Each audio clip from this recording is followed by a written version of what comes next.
Hello, my name is Lowell, pronouns he, him, and this session is another part of Girl by Moonlight using the Danger Unexploded Spell playset, which is a fan made by me playset that is out there. And I'll have a link in the notes.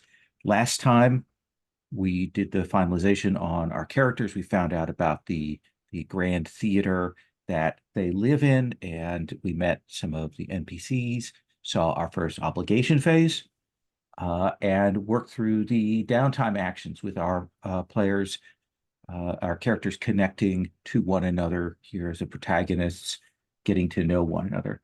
And so we're going to start this session out on the streets of our city. We described our city as being kind of uh, uh, how do I put this in a series sheet? Industrial, combination of steam and punk and diesel punk. There are rivers, that kind of vacuum tube technology over gears. And while there are rivers running through the city, it is these grand walls that kind of divide them, and people can move atop and through them. So we are essentially starting out kind of in the middle of things. And we'll do a little set dressing here before we go to the actual engagement role. It is night. Typically, the raids come at night to obscure the attacks. The flying vessels come over. We've established that at least some of them are monstrous. So we probably have a sense of that. And some of them are magical arcane devices, machines. We've seen one of those crashed into your theater, and the wreckage of that.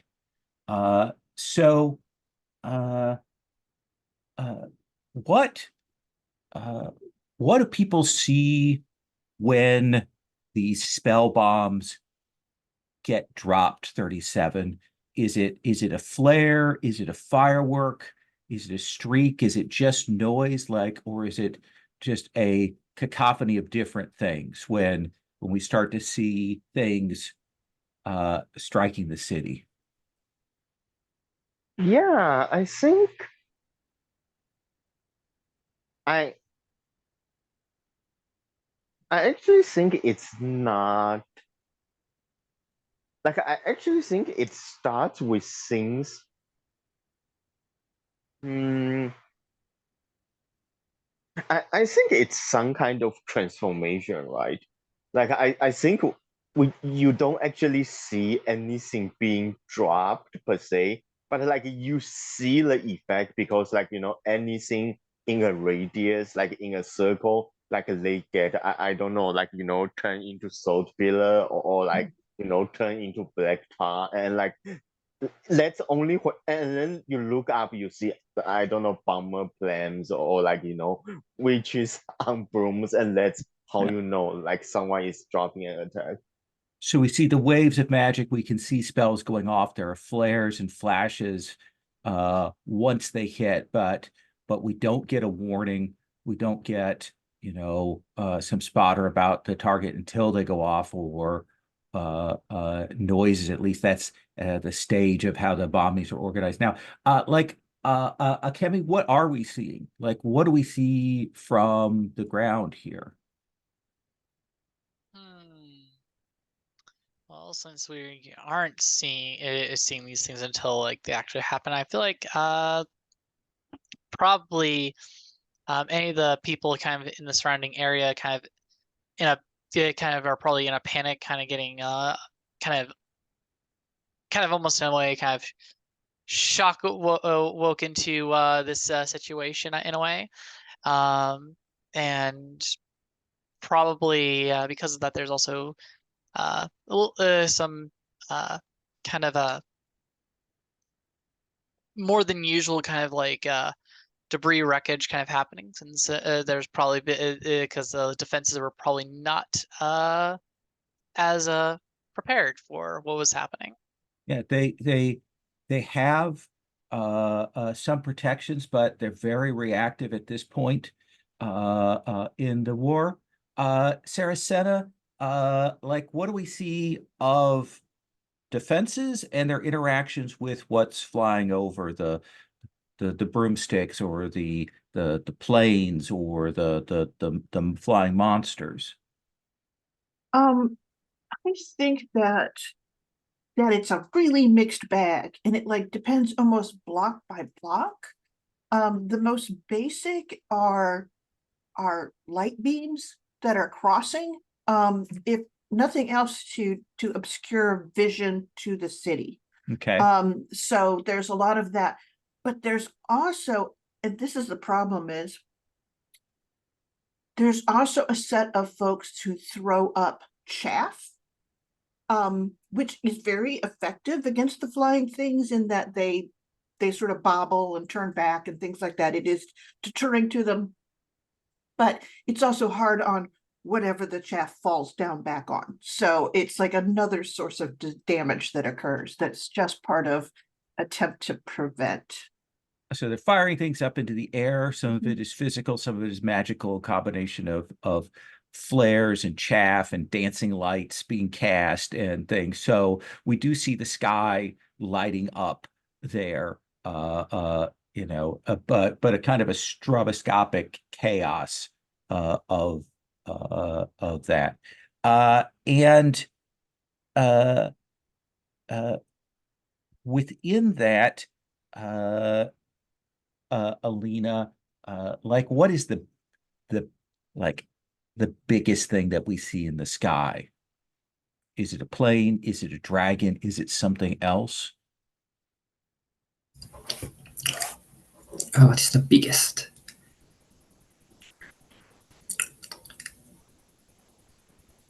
Like I want to say that perhaps the biggest thing in the sky is maybe like near the center of the city, maybe like near like to like the city hall, like the like big rich area that more like called the Pathfinder Nobles live, perhaps. And that part of the city, they like have self-defense in like maybe like form like they have like this like maybe like giant sphere. There's like kind of has like this like outer rings maybe that like just like spin around it, and it's like basically like an anti-air too, like just like shooting it down maybe like in like ships and any like of the bombers that come near like that part of town. Probably like very limited, like to maybe like just like that each central district like of the town. So we can see that the authorities have invested a lot of infrastructure, energy, magic, organized mages there in that sort of central heart of the city to defend that, whereas it is all of you out in these outlying neighborhoods having to deal with that. And you're on the ground. The city on the streets are, I mean, it is fairly dark. They do some blackout procedures to keep things dark. So all of you are, moving through those streets in darkness. You're hearing the sounds of the spells as they go off in different areas, and people rushing through the streets. You're feeling that vibration. If a spell is explosive, you're feeling that force of the air as you are going along.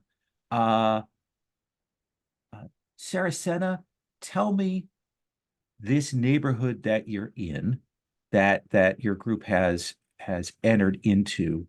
What kind of neighborhood is it?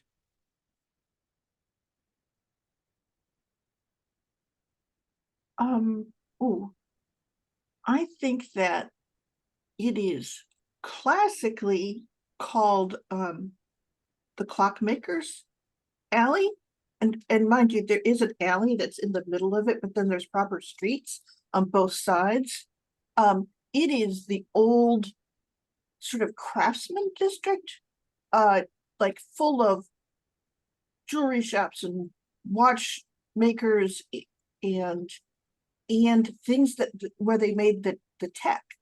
So there's like lots of vacuum tube, you know, not manufacturers, but things made with those. It's like Okay. where the tech was made. And there's still some of that. It's a place that's actually bunkered itself down as much as anything. Like these people went down because their workshops are so valuable to them that they like couldn't move them. So they sort of dug their basements out and moved stuff down. So it's very much like a lot of dark buildings right now, but you can tell like there's when it's daytime, they come, they open the door, you know, it's open for business, and they have their workshop still here. Workshops, likely residents combined with the workshop for people who live and work there. Alina, we talked about the walls that kind of divide the district that split up the neighborhoods. What do we see of the wall here as we're coming into this neighborhood? How tall is it? What's the entryway? What do we see like on it?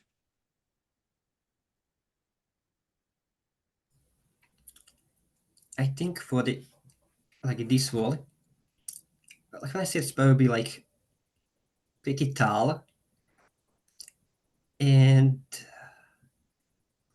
let's see, this is the clockmaker's style. This is the craftsman. I want to say that perhaps, like as maybe like as like of our community, like the various craftsmen like of this district, like have basically gone like to the wall and basically like grafted like these like various like art pieces, like the vacuum tubes to kind of like showcase their work, like their solidarity with one another, and like that kind of like decorates the like wall in this district. So we could see lots of old vacuum tubes and old machinery repurposed, kind of catching on the light of things as they go. Are you imagining the wall like 5 meters tall, 10 meters tall, 20 meters tall?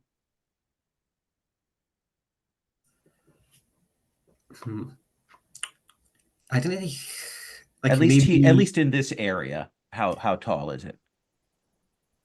I guess maybe that would depend like on what's around this district, what that like the other districts maybe connecting, like maybe that like determines maybe like how tall they made the wall. Yeah. So the wall that we do see, how tall do you imagine it? I just say 10. Okay, so 10 meters tall. So a couple of stories tall, raised up, not entirely overlooking this area, but through there. 37. What is the system for moving between neighborhoods? Are there gates? Are there underground tunnels? Are there bridges over? Like, how do we see when you enter into this area? Yeah, because I think during setting creation, we have said that we have like different river from the, you know, like the mountain. So I think it's either a bridge, a drop bridge, or maybe there's, you know, gondolas or boats that we need to use. Okay. I like that we've got some water flowing kind of underneath some of these walls. There are some bridges that have been knocked out. I like the idea that you've been assigned to this district, so you've had to get to a space where there are gondolas to move around in the streets. Uh, and you're going through here, Akemi. What has been sort of the basic thing that your group has been doing here? Organizing people on the streets, passing messages, doing scanning. Like, how do you imagine you and your group? What have you been doing so far as the raid has started? That I'm not entirely. I have a good idea because it's Sure. like because that's like I feel like as a group we also may have some different tasks assigned to us as a kind of a unit. Let me put you a different question then. You're on the streets here, you're hearing those bells, we're feeling that. It's a very different thing. What is this unusual smell in this area?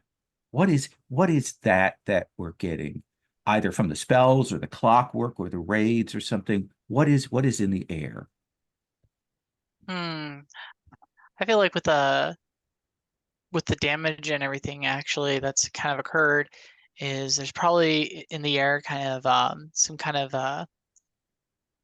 I would say like almost like you can smell a bit of some of the some gas actually kind of leaking, because I think there's been some areas that, of infrastructure with for like maintaining heating around here that has been damaged, and is kind of leaking out into the environment a bit. If it's magical gas, what does it smell like? That is a good question. If you can make it smell like however you want, and all, so you know it's gas, how would you do that? That is a good question, actually. Does anyone have any fun idea on that one? How about like a pungent herb like basil or something like that? I like that. Okay.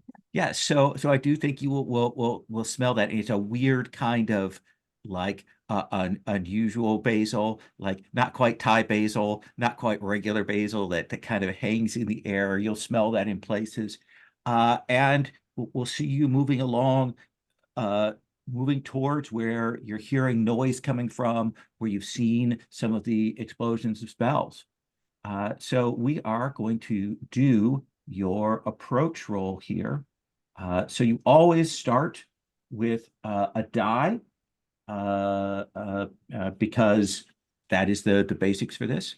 This is a standard mission right now, a standard rescue operation. It is not particularly noble or heroic at the moment. Sherry's about to object. You have gathered the kinds of resources that you need. You have done that. And you are a tier above, because you've gathered up to tier 2 in that. So I'm going to give you 3 dice for that engagement roll. Let me open up the roller here.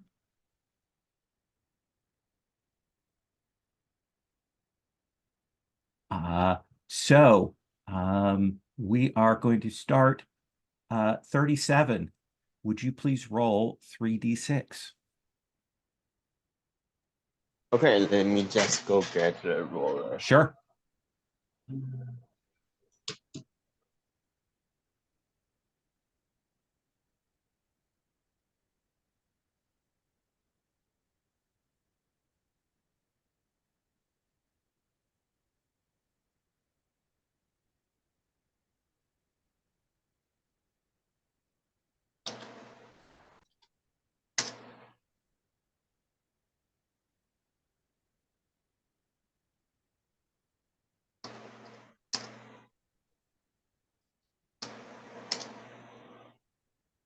I got a 6. Critical success. So you will come down the street and you can see that there is a taller building. It's one of those kind of general workshop buildings that's kind of built as a square with an open air central area. I think that you all have been through this zone, this neighborhood before, the Clockmaker's Alley. You recognize that this is one of those buildings that it's where they have people that are doing the assembly of things. It's not particularly sophisticated work, but there are people that are working there that are putting things together, that are checking things. And you know that it's a building that is both doing assembly and has a lot of people living in it. And you can see as you come around the corner that there are fires on the building. And you'll immediately recognize that that the fires are jumping and moving around, and that these are fire methods and elementals that are jumping. And there are a set of people with pumps that are starting to move into position to spray water. But even as that is going on and people are starting to move out of the building, you will hear that last little bit of a sound of another spell bomb coming down. And there'll be this flash, and this wave of cold, of absolute freezing cold, will wash across down this block. And you'll see now that there's ice, that where the pumps there are firing off, it's starting to freeze, and the building, already wet, is starting to frost over, even as these fire things are moving around. It does look like they've got a lot of people out of the building. I think with that critical success. Tell me, 37, sorry, Alina, what do you see in terms of people that are under threat here in the building? Are there people in the upper stories? Are there people trapped by the newly formed ice? What do we see there? I want to say that, yeah, like in the upper stories, there are people that maybe couldn't make it down because of the fire, but now that the ice has formed, they basically can't really get down because now there's like the giant parts of ice that they cannot like break through. It makes me just not as really sleepy, so maybe like a few people that are just like sleeping around like almost like off the edge. Yeah. So we do see that there is a group that had to run up, that are up on the upper top. They're in a relatively controlled position for you rather than being scattered all over. Saracena, what else is a problem that complicates this rescue? Is there something potentially more flammable in there? Is there another creature there? Are there arguments on the street? What is the other problem at hand? I think you said that this is the assembly place. I think that, and I think that part of this is because it is Alina and Kemi, and we're so used to the materials that they have that we are all familiar with this, the sort of symbol that means vacuum tubes are packed here. And there are big boxes of these, which are, it's not good to have them in these sort of extremes like this. So we've got essentially a situation that it wouldn't be like a huge explosion itself, but it would be an explosion full of glass is what it is, and like very thin glass. So normally I do a 4-tick clock, but I'm going to do a 6-tick clock because of your critical success. We'll have that kind of as running in the background. At 4 ticks, those vacuum tubes are going to go up. At 6 ticks, the building's going to come down. So that's our situation here. So let's start, Akemi. You've seen the situation. What is it that we see you doing?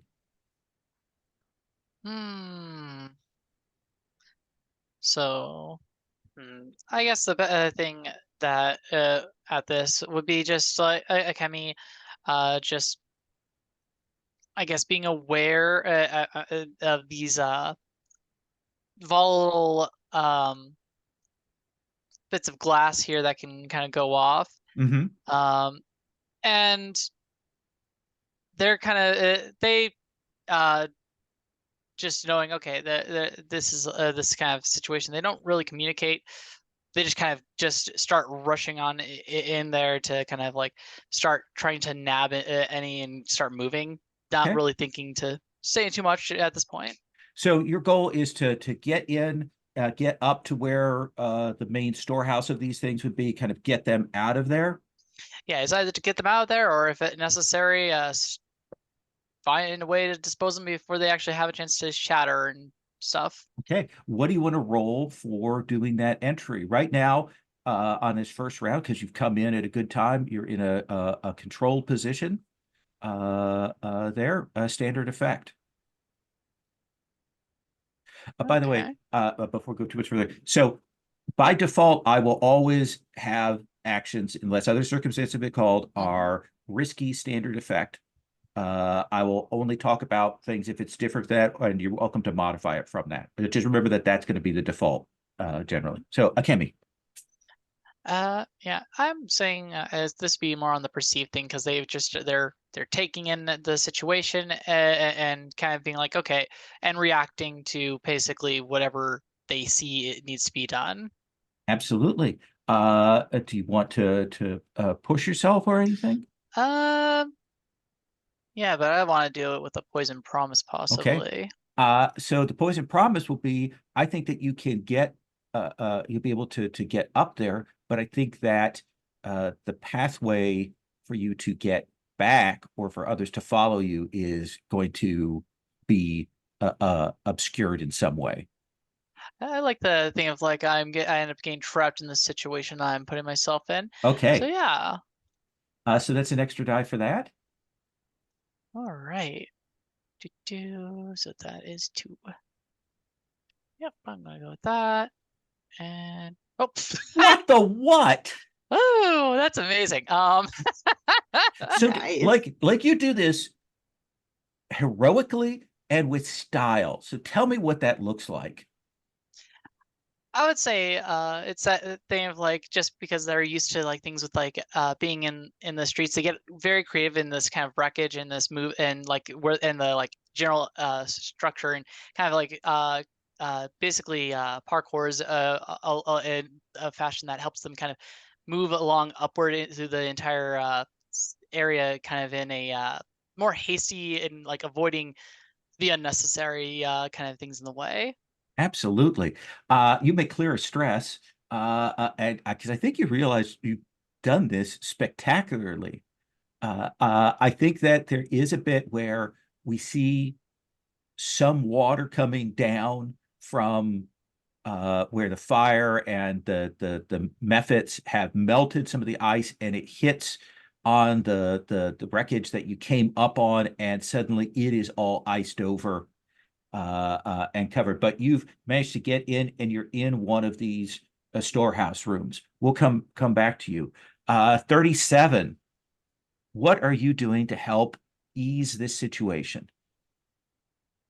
Hmm.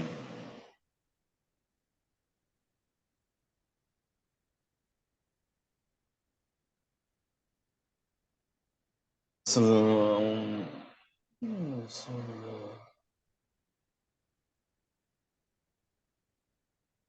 I think I'm trying to put out the fire, maybe. Okay, so tell me how are you transcending to use your magic, or are you staying in your normal self here? Yeah, I think I'm. This is normal fire, right? Is it Oh no, magic? these are fire elementals, so they are a scale above you at this point. Hmm. Basically, you would have reduced effect with your standard stuff if you don't transcend. Yeah, sure. Then I guess I will. Okay. So what is it you want to do to affect these things?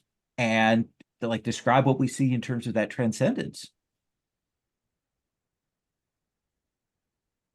Hmm.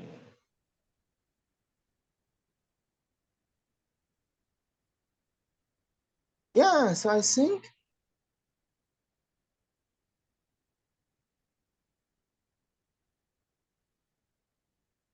So I think her transcendence is that I think I have. I think I have 2 different cases for wildlings, right? And there is one I actually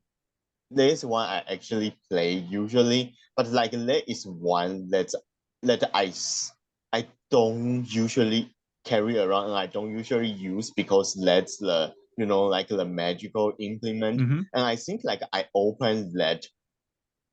I think I open that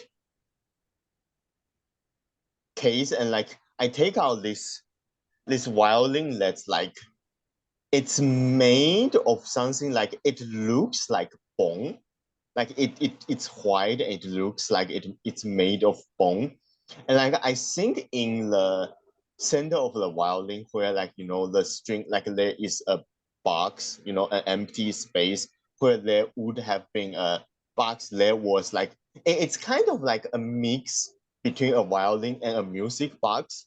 So like at the center there is a small, you know, ballerina like that's turning, right? Mhm. And like it's turn like its motion is fluid, but like it's actually it's counting the seconds, right? And then I put the bow to the string, and then like we can see that like you know the times like the time on the screen, it would like speed up or Mhm. slow down based on how fast I'm playing like a particular melody. And I think that's just like, you know, And what is it you're doing to try and affect, change, redirect, control, destroy some of these fire elementals? hmm.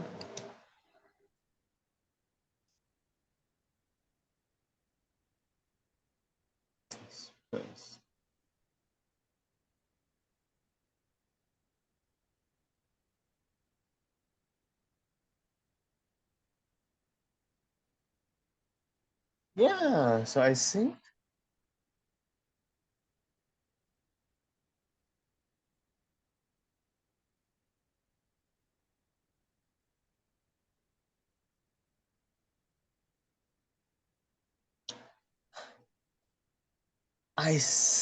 I'm going to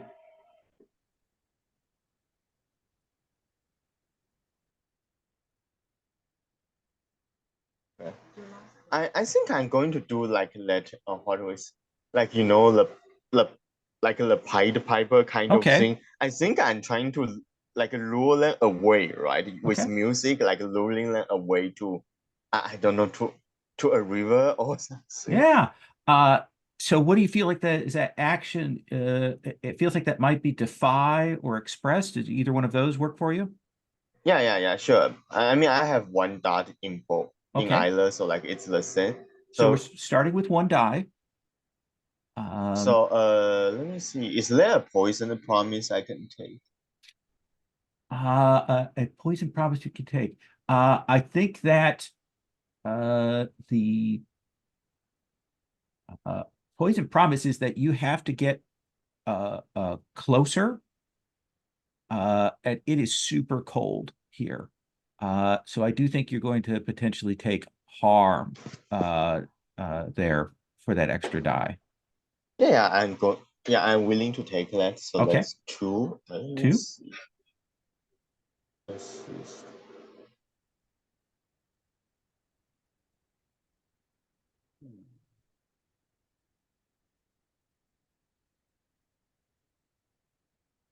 Yeah, I think I'm going to spend a bond with.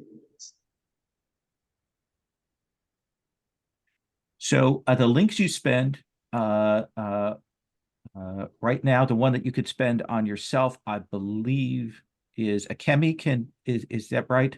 Yep, mine can be used as you please, pretty much. Yeah.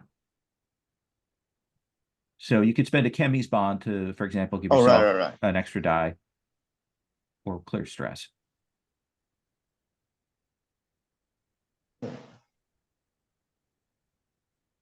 Yeah, I'm going to spend one link with Akemi to Okay. aid that. So that's 3 dice. 3 dice. I Okay. got a 5, so That is that's a okay. 5. So you're going to mark 1 harm, essentially for frostbite, as you move forward. And I think you will you will succeed in getting a portion of them, but like they'll be drawn off the building, but they are not moving towards the river yet. They are like coming in at you, closing in on you. Now that is a consequence, and you can resist that if you wish.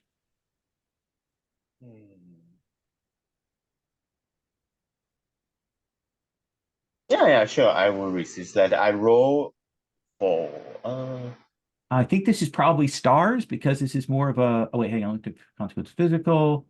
Blah, blah, blah, blah. So sun, actually, for this okay. violence Yeah. they are coming in. So roll me 2 dice. Yeah, so I roll 2 dice. Okay.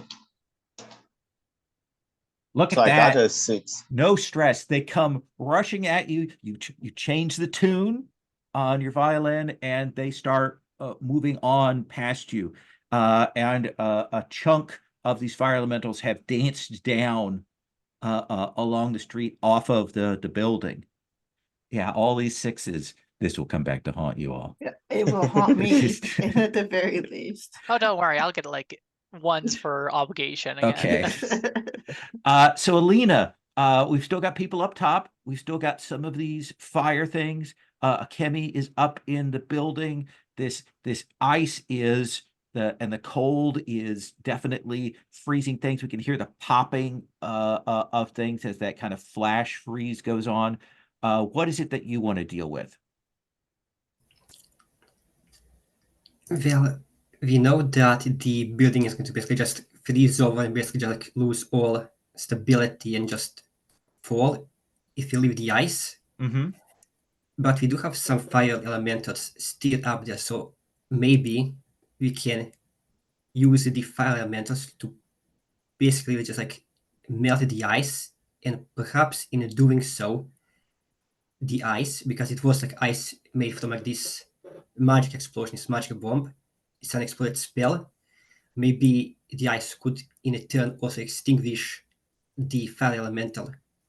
Basically cancel shut it out. So your end goal here is to use the environment to harm and negate the rest of these fire elementals, right? Kind of other I wanna use the fire elementals to basically negate the ice environment to Okay. prevent the building from collapsing, All right. because this building probably is like an important part of the economic portion of this district. But as you also mentioned, people live here. A lot of people live in this building. So if Yeah. that building goes down, a lot of people will be left without a home, and they can probably find shelters around, but it would be like overcramp the outer areas. So So what is it that you are doing? Are you transcending? could I transcend? So mechanically, when you transcend, you get those extra dots, and you get scale. You're able to face these things like these elementals on their scale, but you have a limited amount of rolls that you can make while you're transcended. For example, 37 has to mark a tick for that transcendence that they made, that roll they made while transcended. So Explanation about those transcendent sticks.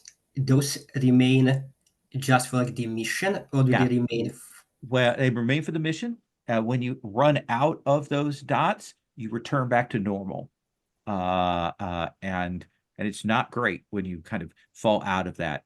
But right now, these things are kind of a little more powerful than you are while you're in your normal state.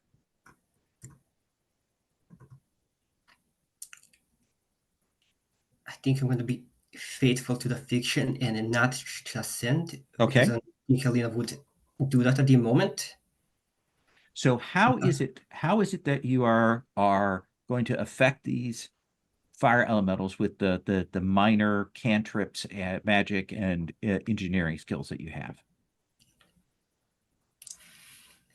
Okay, I'm going to like assume that perhaps like these like spells that release like elementals are a bit like common, like a bit common like ammunition used by the emperor against like the city, like probably like, use them like every single night bombarded, they blitz the city, probably use like some from elementals because I guess like they probably may be like a bit like cheap to produce the spells for that.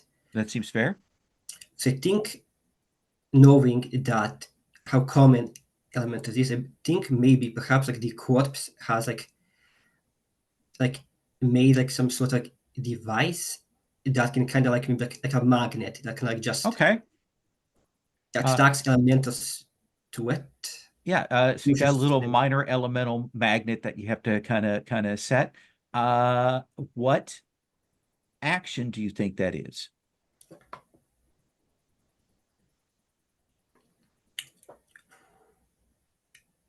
Looking at the list, I actually don't know what that would actually be, because when I use it to get like the fire elementals to come to the ice, and like just like melt the ice and potentially have them like extinguish themselves on the ice. Elena would probably like try like either like throw it or maybe like trying to like quickly scale up the building towards like the ice just to like place it there. So I think maybe conceal would be the correct option because she'll need to like either like throw it on the ice or get physically to the ice to place it without drawing their attention, without being spotted by them. So that is 1 die. So risky, low effect right now. And to get more dice, you could push yourself for 2 stress. You could accept a poison promise. You can spend a link that you have with a chemi.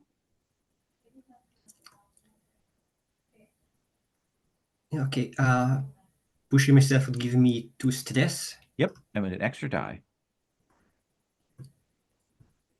Okay, I think I'll push myself because I think in this situation, like Elena will more likely like think back like to like the night of her own tragedy, because I'm guessing like the Unexploded spell like that took her family probably like also just like destroyed at home, and she probably like had to like sleep on the streets, like go from like shelter to shelter for a bit before joining the corps. She kind of like knows what these people will go if they lose their home. She doesn't want them to like experience the same thing. So she like push herself to ensure that their home doesn't collapse. Mark 2 stress. And right now you have 2 dice. Question: what is the poison promise? Because I so if you push yourself, you can't take a poison promise. It's either or. Okay. Yeah, okay, I think I'll take the push instead of that. Okay. The only other option I think you have right now is you could spend a link with a chemi to give yourself an extra die. I mean, someone can like help. Yeah. I was wanting to use my my mic was having troubles. I said I wanted to use my link actually to give. Oh, please. Yeah. So there you go. You have now a dice from my link there. Yeah. So 3 dice, Alina. Okay. Let's see how this goes. I got 1 6. Another 6. So I think that you will, you will get up into position. I think that is because of the reduced effect. You are able to get up into position, but you need to, it's another action for the magnet actually drawing them to you. Does that seem fair? Yeah, that seems fair. Okay. Saracena, you've seen a chemi rush in, get a little bit cut off. 37 is drawing off some of the fire elementals. Alina is climbing up with, you will see the elemental magnet in her hand. What are you doing?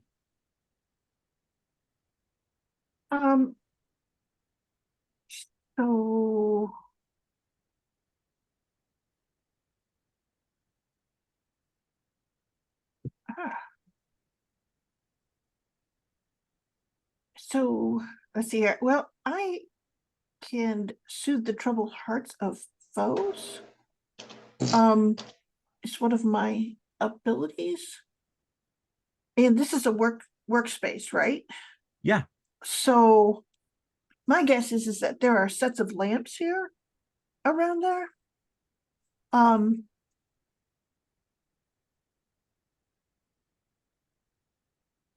think what I'm going to do is I'll turn on the gas of one of them and I will start singing to the fire elementals that they've been sent here to be extinguished by their former masters, but we would value them, we would feed them properly. We hold spirits like themselves in reverence, and to come and help us light up the courtyard. Interesting. And try that. Okay. Excellent. So the last sort of chunk of these fire elementals, the ones that are not going to be drawn by Alina, the ones that 37 have not gotten, you're going to kind of try to close the deal on them. Yep. Are you transcending? Yes. Okay. I always transcend. All right. And what does that look like? And then we'll talk about rolling. So when Saracena ascends, now she's always in conversation with Sarah. Sarah and Senna are always in conversation with each other. Always when they speak, you can hear the thing. But when she transcends, Senna, the air spirit, is manifest invisible as almost like a swirling breeze and a transparent like girl, but like around Sarah. Okay. So it's like she has a sort of glass mask of another girl on, if that makes any sense. Nice. But it's around her hands, it's around, it's essentially they are just there and you could see that she's coated like that. And if you're near her, you could feel that breeze. It gets very active and it's very playful. It does whatever it is. It is all tricks. And so it will fluff your hair. It will, do a puff at the back of your ear to surprise you. Just very, very animated. Nice. What action do you want to use for this? So this is perfect pitch. So, and that's soothe troubled hearts of foes. And that seems like that would be empathize. Okay. They are confused and upset and distressed. I mean, much of what they're doing is anger because they've been been cast like this. So that's 3 dice before we do anything else. I roll so terribly. I've seen so many 6s go by. Do you want to push yourself or mark a link? Let me mark a link. Okay. Akemi's I voice looked in up your to where head. where Akemi disappeared at too, and I'm like, I don't know where they are. I have to give us some time. So 4 dice. Okay. All right. That sounds like a lot, but all right. Here we go. And I got a 6. So there is a 6. Unprecedented. So I think the 37 is drawn off from like the south side. Alina's headed to the west, and you move over to that north side, and where there's a courtyard nearby, and like, is it everyone hears your? Is it a sing-song voice? Is it an actual song? Like, it is an actual song. Okay. And it's not words. It's not words in the current parlance, if that Okay. makes anything. So it's very like, if you've grown up here, you know that this is an old mountain language, one of the mountains, and it just has absolutely. that sound of familiar, but absolutely different. So And we'll see them run down, rush past you, like is it Calcifer, onto these lamps and are dancing around on that. Okay. So we've got one little batch of these elementals left that Lena's going to take care of. There's still fire kind of burning in the building naturally. We got this cold and ice that is cracking, and people up on top who are kind of freezing, and it's a little slippery up there for them. So I am going to put one tick on the clock, and we come back to Akemi. Akemi, you are inside the building. How is it that you want to like deal with these boxes and these things that might go up, getting them out, covering them with something, or do you know a technique to protect them? What do you think? I'm actually wanting to kind of gather some information, actually. Perfect. So, and this would be unfortunately going to be with analyze, so that's going to be right now disadvantage of roll there. So, because I have nothing to analyze. Absolutely. Woo! And I don't think, yeah, I'll just kind of run with whatever happens from my terrible gather info roll. Okay. Well, it doesn't even matter with that. Okay, well, it would have been 2 regardless. Thank you. So the good news is, of course, gather information doesn't have Just potential 1. consequences. You just get 1 question. Yeah, and that is like it was going to be in this situation I was going to play off of for dealing with these here problem. So I can't really my exit is kind of closed off at the moment. So my question is, what are my unmet needs in dealing with these here bombs or glass things or vacuum, whatever words? So you know that there are, I mean, obviously because these things do have a volatility to them, there are some things to a set of liquids. There's probably some sprayers of these things that are there to do them, but they're really nasty to be around. The expectation is that you would spray this and get out as soon as possible, because the cure is almost as bad. The things won't go up, but it will create this sort of awful caustic gas in the air for you. Does that seem like a fair answer? Oh yeah, definitely. And Akemi is not is actually a very reckless person, actually. Very much a person who's like, my worth is as much as I can provide. My life part, that was a bit as concerned on that stuff. So they're going to actually absolutely kind of take on this kind of doing the spraying of these things with the caustic, less than idyllic way of like, Okay. okay, I'm going to. What do you want to roll that with? Yeah, I think in this case, they're going with I would say, because they're going off of the information that they kind of got from that, and they're understanding, they're kind of going with the flow of this situation in a way. So that's going to be still going to be in disadvantage right now. Let's see here. Let's see. Yeah, I'll push myself because you know, I like stress. Give me that stress. Okay. So we're at 1 die. 1 die. And can I give you one? I have a you can die spend with a link. you. Yes. Yeah. I know that Akemi's up to something, and I'm there's little prayers in the courtyard to your success. There you go. So 2 dice. All right. You know, I feel lucky. What could go wrong? Ooh, That okay. is a 6. So tell me what is this 6 is? Tell me what the like, what is a sprayer here, and what is the substance like that you have to spray on these things? I would say that this it's kind of it's almost kind of this kind of, it starts coming out in like kind of a viscous kind of like thick kind of like thing that kind of like coats over it, but like as it gets exposed to like the air and everything, it kind of, that's where the more caustic side of it kind of starts to kind of evaporate, as it kind of slightly evaporates in excess.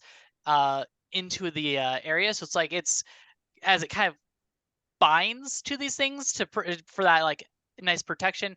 Unfortunately, any excess is just kind of starts to cloud and kind of obscure things and kind of also get very rough. So I think the sort of the less effect here gets translated into you need to get out of this room soon, or this is going to be very bad for you. But you've got these things sprayed down and coated. 37. The fire elementals are dealt with. Alina's going to try and finish off the last of the fire elementals. There's still the fire burning. Akemi is in there. And there's people up on the roofs, who are starting they're freezing from the cold, and we've got the ice up there. So what do you want to do?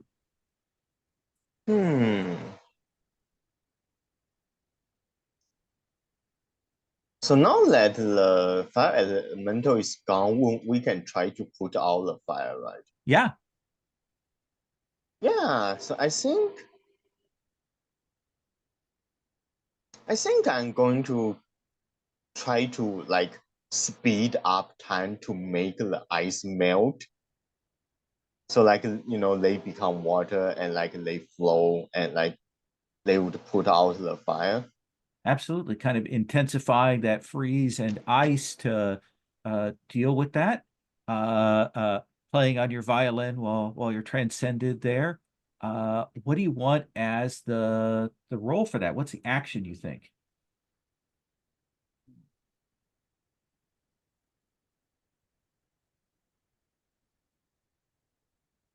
I guess it's express. I'm trying to get the universe to do what I want, like in macros. Sure. You are singing to the universe. I am absolutely down with that. So that gives you a die. Well, is there another poison promise I can take? I think here for this. I think that if you do this, you're going to have to get up in the way of the civilian authorities who are trying to deal with the ice and with the people. And I think you're going to annoy the local civilians on the ground. Yeah, sure, I'm fine with that. Okay. So that's 2 dice. Yeah, I'm going to spend another link with Akemi, so I have 3. Absolutely. Kind of still worried about Akemi up in that room. So yeah. 3 dice. I got a 5, so not bad. That is a 5. So we will see you speed up that ice, like you concentrate. We see you play, see that freeze come. We can see where there's that interaction as the water is drawn, the fire that's actually burning is melting, and it's going out. But I think that the consequence of this, that ice does spread, and we see someone fall off the building. That is the consequence. Would you like to resist that? So what resistance would this be? I think this is. I think we're still. I'm going to be generous. I think we're still in sun here. I'll give you. Yeah, sure. Then I think I'm going to try that. 2d6. So would this be like I'm going to catch them or something? Basically, when you resist a consequence, it kind of doesn't happen. We kind of roll back. I got 2, so does that mean I got 4? So you mark 4 stress from that. That would put me in eclipse. So when you can I spend a link now? Yeah, absolutely. Okay, then I'm going to spend a link with Alina. Okay. So this way I will still have 2 stress left. Okay. So I do think it is stressful trying to keep this magic under control. There's so much magic going on around here. And you're playing and getting that, but we do see those fires go out. Mark another transcendence dot. And we come to Alina. Alina, we know where you're set up. You've climbed up in there. You're not transcended. And now you want to try and draw these fire elementals to you using this device, right? Yes, not specifically like giraffe to her, but like giraffe to like to the like remaining ice, just to like get the mini ice basically to melt, to disappear entirely, and also just extinguish the remaining fire elementals Okay. like in one sweep low. What? And I Okay. think how she will do it is basically like, yeah, she'll like place the like magnet like on the ice, like activated, but she'll like need to maybe like get like maybe the attention of the elementals, like to get like in the range of the magnet, so the magnet actually like pulls them Mm-hmm. into the ice. And I think how she'll do that is, okay, so in like the artwork of my character, like we see like this like rifle, and I think perhaps like in the actual fiction, like Elena does carry like this rifle because she's like really new to magic, and she's very hesitant to actually use it. Mm-hmm. So I think like she'll carry this rifle like as kind of like like a substitute Okay. for it, kind of. So I think like to just get the attention of like the firemen that like still just wrecking havoc, is she'll basically just like take aim at one of the elementals and just basically just fire a shot to get their attention. Like not even like attempting to hurt them, just like get their attention. Okay. What do you want to do for the ability? What action do you want to roll with? Which action would actually that be?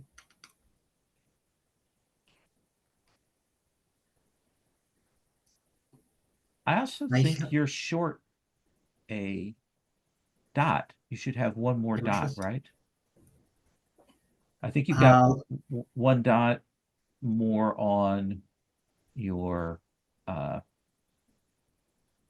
the transcended abilities. It's should be 4 and 3, 4 regular and 3 transcended, I believe. Okay, I'll take a look through Sure. it after this turn, just ensure. But from the action,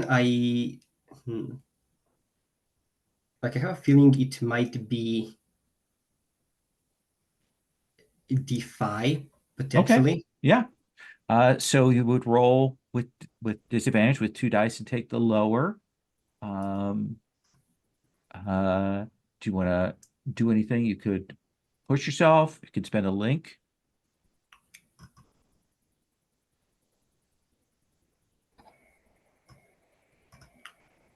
I think I'll like spend one link with Akemi because like I know that Akemi like is still in the building. Okay. Perhaps like the ice is also like kind of like making it so that it makes it harder for her to like make her way out. So by doing this, potentially that also give Akemi like more room to actually get out of the building before anything potentially bad happens to it. So you're rolling with 1 die. And just to make sure that like when I spend a link, I can't take a poison promise. So you can when you spend a link. Okay. So I think perhaps I should take a poison promise just to increase my odds. So I think the poison promise is that if you are firing this thing off, that you are going to draw some of the fire elemental's attention, and essentially they are going to, some of them are going to flare over and burn your clothes and equipment. Like you're going to have melted slag and stuff that you're going to have to replace.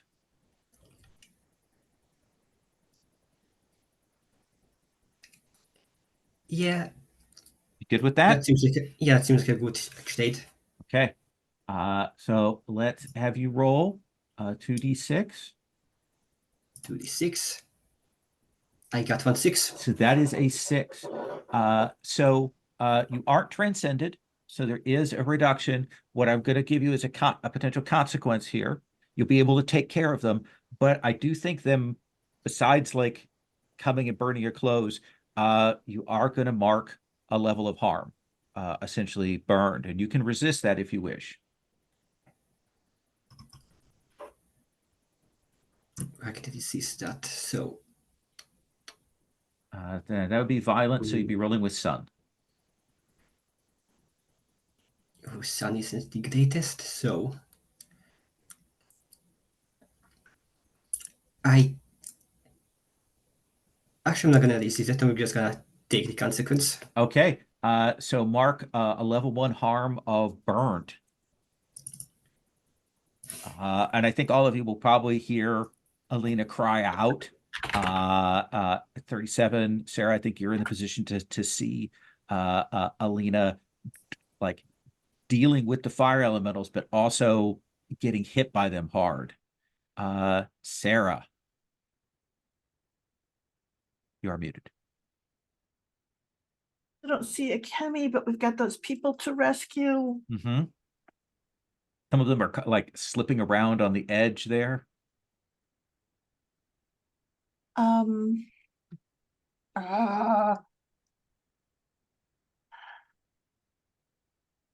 You're rolling so high. What's the problem? No, it's not that. It's I have the ability to do a group action to turn around what we're doing and go rescue the people. It's just that Kemi is sort of out of it, so I don't know how that affects group actions. It's just the people It that just are here to means do it. only. Yeah, Yeah. it just means only you three would do it. I would just not be part of Okay. it. All right. So I think that it makes sense. You all could hear me and I say, all right, we have to concentrate on getting the civilians off of that level there. It is so dangerous, and we're only going to make it more dangerous. And this is a group action. Okay, so essentially tell me it. what you're doing and what action you want to use for it. I think that my action is we have to choose an action, right? Yeah, for the group actions, it's been a bit since we've done this. I want to check and make sure. Can't remember if everyone has to roll the same. I think that's the price of it. Teamwork. Roll the same action, yes. So what action is it that you want to use to lead this? I think empathize. Okay. Yeah. And it is that thing of like, it's not that they could get like away, but they can't see things and they're panicked is essentially it. So we need to come in, get them calmed down, and sort of do, put the hand out to lead them to safety, and keep them organized, if that makes any sense. Okay. So you get an extra die for the group action, right? Mhm. So this highest rating among all participants instead of your own action rating. Yeah, so if someone had a higher empathize okay. than I did, they don't in this case. It's just they're equal. It's just that I think it makes sense. Sure. And I think that's a good fictional thing. 37, are you participating in the group action here, helping to get these people off? Yeah, sure. Okay. And Alina? Yeah, Alina would definitely help to get people off. Then I always have the helpers roll first. Alina, can you roll empathize with 1 die? Empathize. Okay, let's see. So that's a 6. 6. Good. What is with you all? 37, can you roll empathize? Yeah. I have a question. Does this count as an action I take for transcendence? Yes, it does. Oh, it doesn't? Okay. For transcendence, yeah. It's not going to eat up their action, but it does I count got for a 1. Got a 1. So you're going to mark a stress, Sarah. But you do get to roll 2 dice, Saracena, Okay. All right. in case you were to get boxcars. Nope. But we Nope. got a 6. Got a 6. So, and we base it on your position and effect. So we don't count the Alina sort of sort of thing. How do you get these people off of there using this? Like with the 3 of you, like what do we see happen? I think that the first thing that we do is Alina's already up on the wall over there. So I think she is the one that crawls over to give them like essentially the walk towards this way. And I essentially send Senna up to create almost a, how do you say, a railing of air, a buffer of air to make them feel more secure about moving along the edge. And then I think 37 and I kind of come up in concert, and each one, like as they come down, we touch their hands, we get them down that step over and down. And even though it's icy and all those things, we've got ourselves secured. So even if they slip, we're catching them. And it's just me handing them down to 37 to get them to the ground. Absolutely. And that is. Yeah. You've gotten the people off from that building. We still got this sort of freeze spell that is in the air. And to Kemi, you are still inside with that kind of crackling and that caustic gas, though it does seem like the fires have been extinguished in the building, but it is so nasty in here. Yeah, and then my exit's still kind of closed off here. So I'm gonna first of all do another gather info here. Okay. And this one is going to be on the perceive. So that is a 1 die. There's my 3. Yep. Okay. Still one question. One question here. So what was it that I was, of my 2 questions, which one did I actually care about most? Let's see.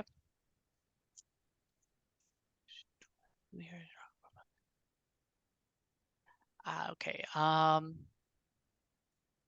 Yeah, actually, I would say here is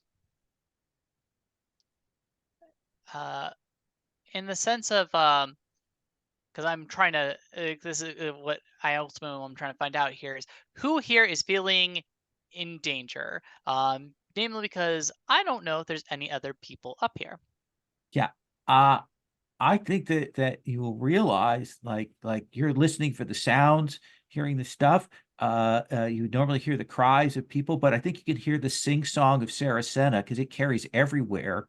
And I think you realize that they've gotten the people off the roof. And that you may be the only one who's left in danger here in the building. Fair enough. Fair enough. Okay. Well, that makes life easier. Don't have to worry about anybody else. So these buildings probably have windows, right? Yeah.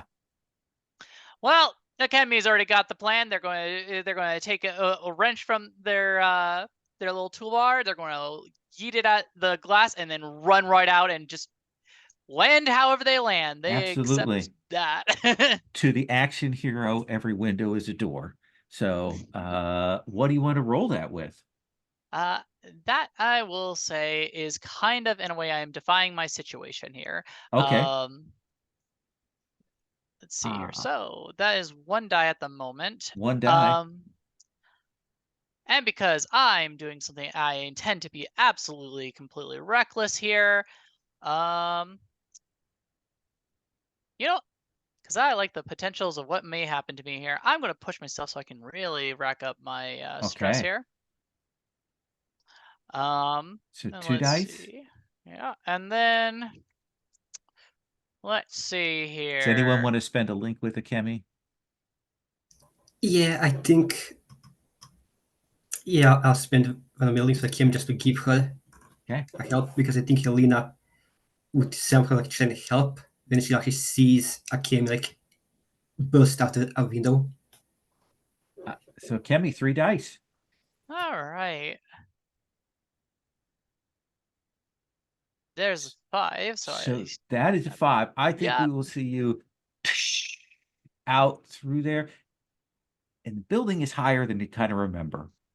And I think there is that moment when you're like, that is a long drop. And I think you'll realize that you are going to come down on your elbow, which is going to deal a harm to you, unless you would like to resist that or mark your armor to resist that. Well, I don't have armor. Oh, that's right. You I'm don't not have magical. armor. You're not transcended. I'm not a magical person. That's one reason why I think it's because this is a chemi and everything. It's not even like that she's going to actually try and catch herself with her elbow. She actually values her arms over her legs. So I think it's actually, first of all, nah, I'm gonna absolutely kind of probably like batter up my my legs here as I kind of, and Akemi is absolutely let's see here, harm, or actually no, yeah, actually I like the potentials here. I'm gonna actually try and resist it for a second because I think I know what's gonna happen. So sun, that's one. Break myself there. Yep. Okay. So woo. So you will hit the ground. You don't take the harm, but you are going to mark that. So and my eclipse. roll your eclipse die. Yeah. All right.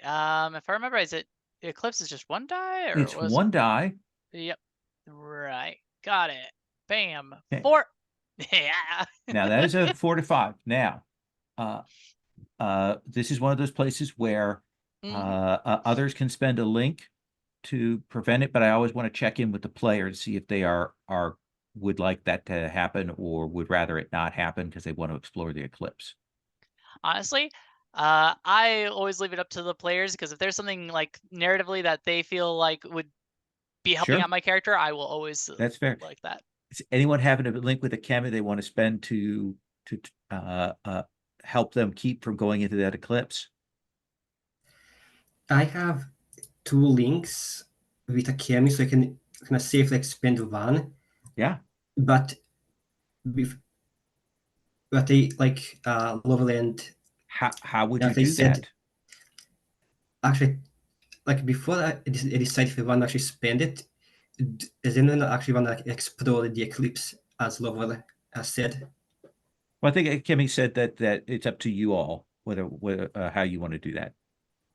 Yeah, and I'm de-editing the question because I can't prevent the eclipse. So you're avoiding the answer. So that seems to me like you're wishy-washy on that. So that seems like a no.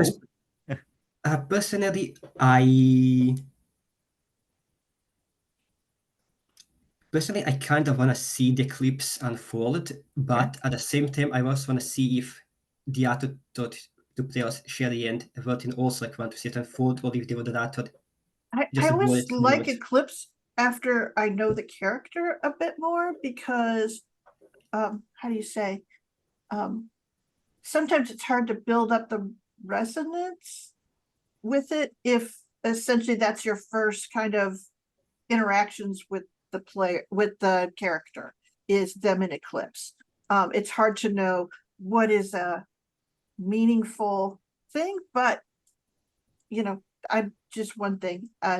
We know enough about Akemi that they're a risk taker and things like that. We could probably figure out what would be a good scene to help bring them out of it. So it's up to, I guess, 37.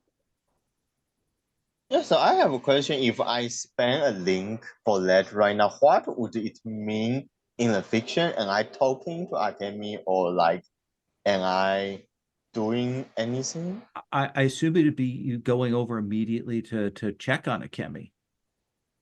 My other thought is it can be possibly a thought-provoking like moment that I might have had that with you that reminds me of like something that encourages me not to break. Yeah, like sure. I think I'm willing to spend a link for that. So Kemi, do you want to narrate that, or do you want to have 37 narrate that how that happens? I'm actually feel like I would like to see what 37 would like to kind of create as this kind of memory, actually. Yeah, so you have broken your ankle, right? No, they resisted that consequence, but have rolled battered to the street. Yeah. So I think I think like I walk. I think like you see I am approaching like at like at the pace of a leisurely stroll, which means like I would have to be walking in this direction before you fail in order to be here by this time. But like I think like I'm not. I don't look like I'm like it's not like I'm not concerned, but it I don't look like I'm that worried, and I think I would help you up, and I guess I take out a handkerchief or something to dust you off, and then like I'm check like if you like I think I'm doing some like I don't think this is even first aid. It's just like cleaning, maybe there's blood or like some simple band-aid and stuff, and like I think I just say, oh, the thespian, like Charlie, they would tell each other to break a leg before they go on stage for good luck. But in this case, I'm just glad you didn't break anything. Nice. And I think that as you help Akemi up, we can hear the crackle of the mana running out as that freeze spell kind of dissipates. And we'll probably hear the last of the sounds of the spell bombs in the distance as the raid trails off here, and people are checking on folks kind of in the aftermath of that. Let's take our first break here, and we'll come to the end phase, fallout, and move on to the next thing. Yeah. See you in a bit. So take 10. So we'll see you all haggard, a little tired, a little roasty, returning back to your HQ. Not immediately after that, because there's probably still a couple more hours worth of work that you all have to do. Akemi, how do we know that like you are at your like the end of your stress track? How does that show in this? I think it's pretty evident considering like and like their kind of their eyes and everything, as it's like one is that kind of like a lot of bags under their eyes, because they technically even before this mission has not been sleeping because they had that deadline originally, and it's also kind of apparent because Akemi generally walks and stands pretty much like unabashedly like against the world kind of thing normally, and right now they are kind of like slumped over and kind of definitely kind of sighing quite a bit here and there with like from it all. Excellent. We will go at the end of this phase.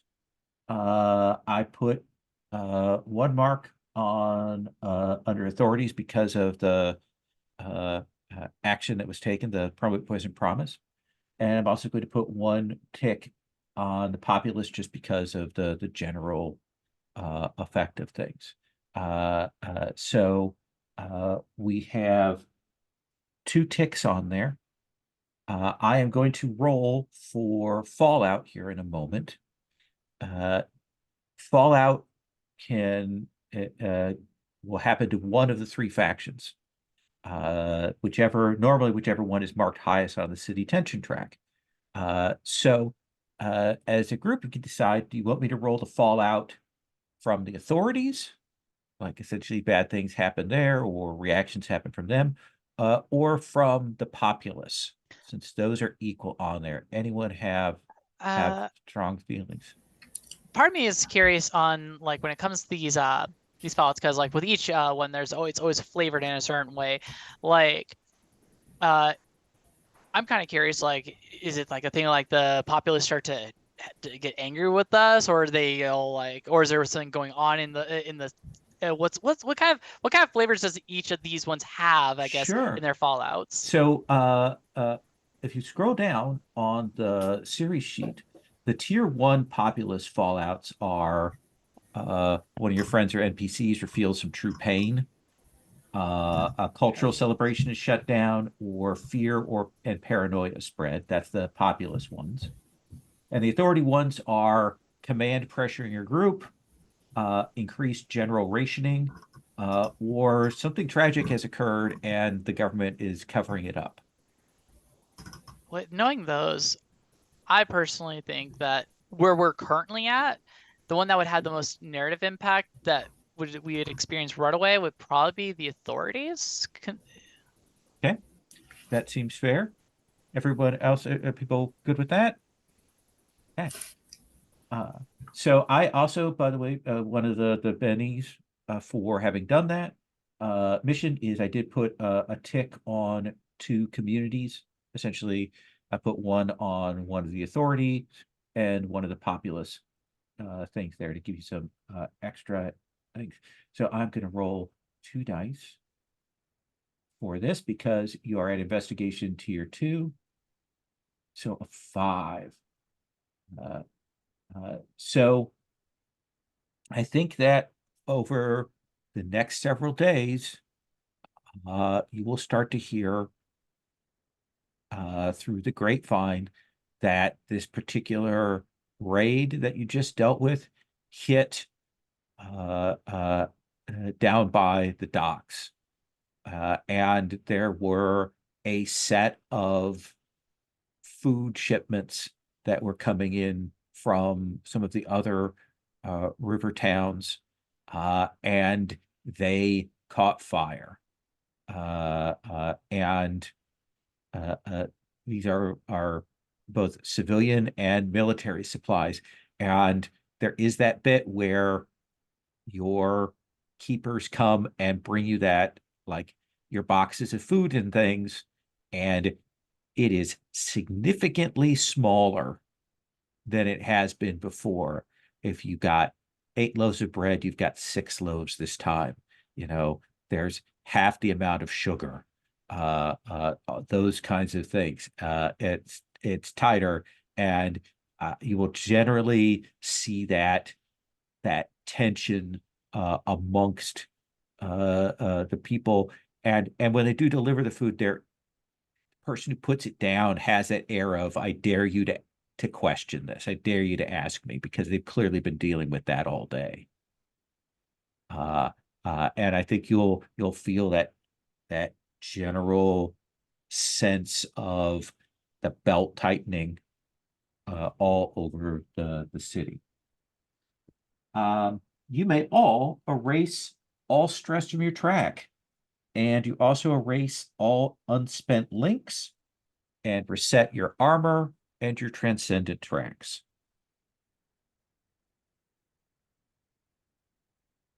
And you had 8 ticks on your support and supplies track. So we take away 4 of those.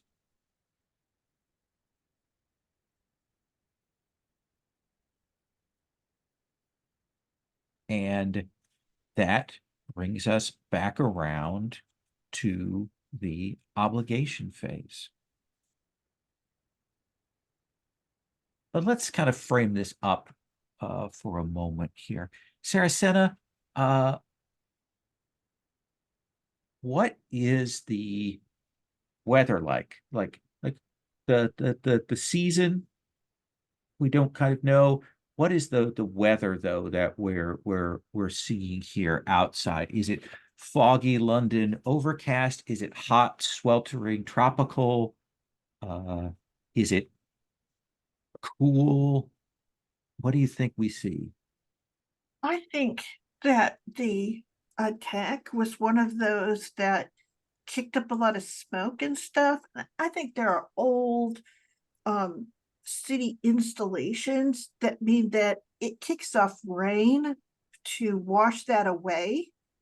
And so what we have is you can see the sun out and all of that stuff, but we've got like a big sprinkler going over the city, if that makes any sense. So it's like rainbows and dirty, dirty water running through the streets. And does that make any sense? Absolutely. Running out And the into water's rivers. like artificially cold, like colder than rainwater is, you know. So chilly sprinkles, water running through the streets. The streets are slick with that.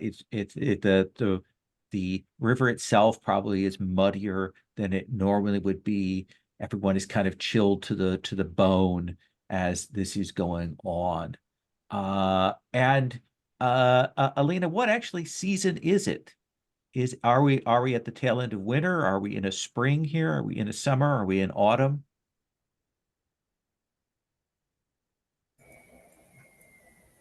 I want to say that perhaps we. I want to say perhaps like we are in like maybe like spring. I Okay. say that sounds good to me. Yeah. So we are in spring. Spring is the tightest of seasons. People have run out of the stores from winter and stuff hasn't sprouted or grown yet. There are some spring herbs and vegetables and things, but they are plumbing the depths of salted meat and fish and things like that. 37. What is, though, a city tradition or festival that maybe we'll see as we kind of move through the streets?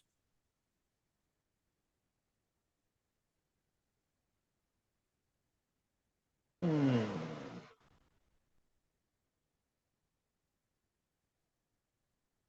Oh wait, I remember. So like in the so like the impact of our has gone away once, right? Like Yeah. they have come back, right? So I think it's some kind of Independence Day or like weekday, right? Mm-hmm. Like it's a like nationalist like kind of like parade celebration about like I think there's military like military performance and like generally make the victory sounds like a bigger deal than it is.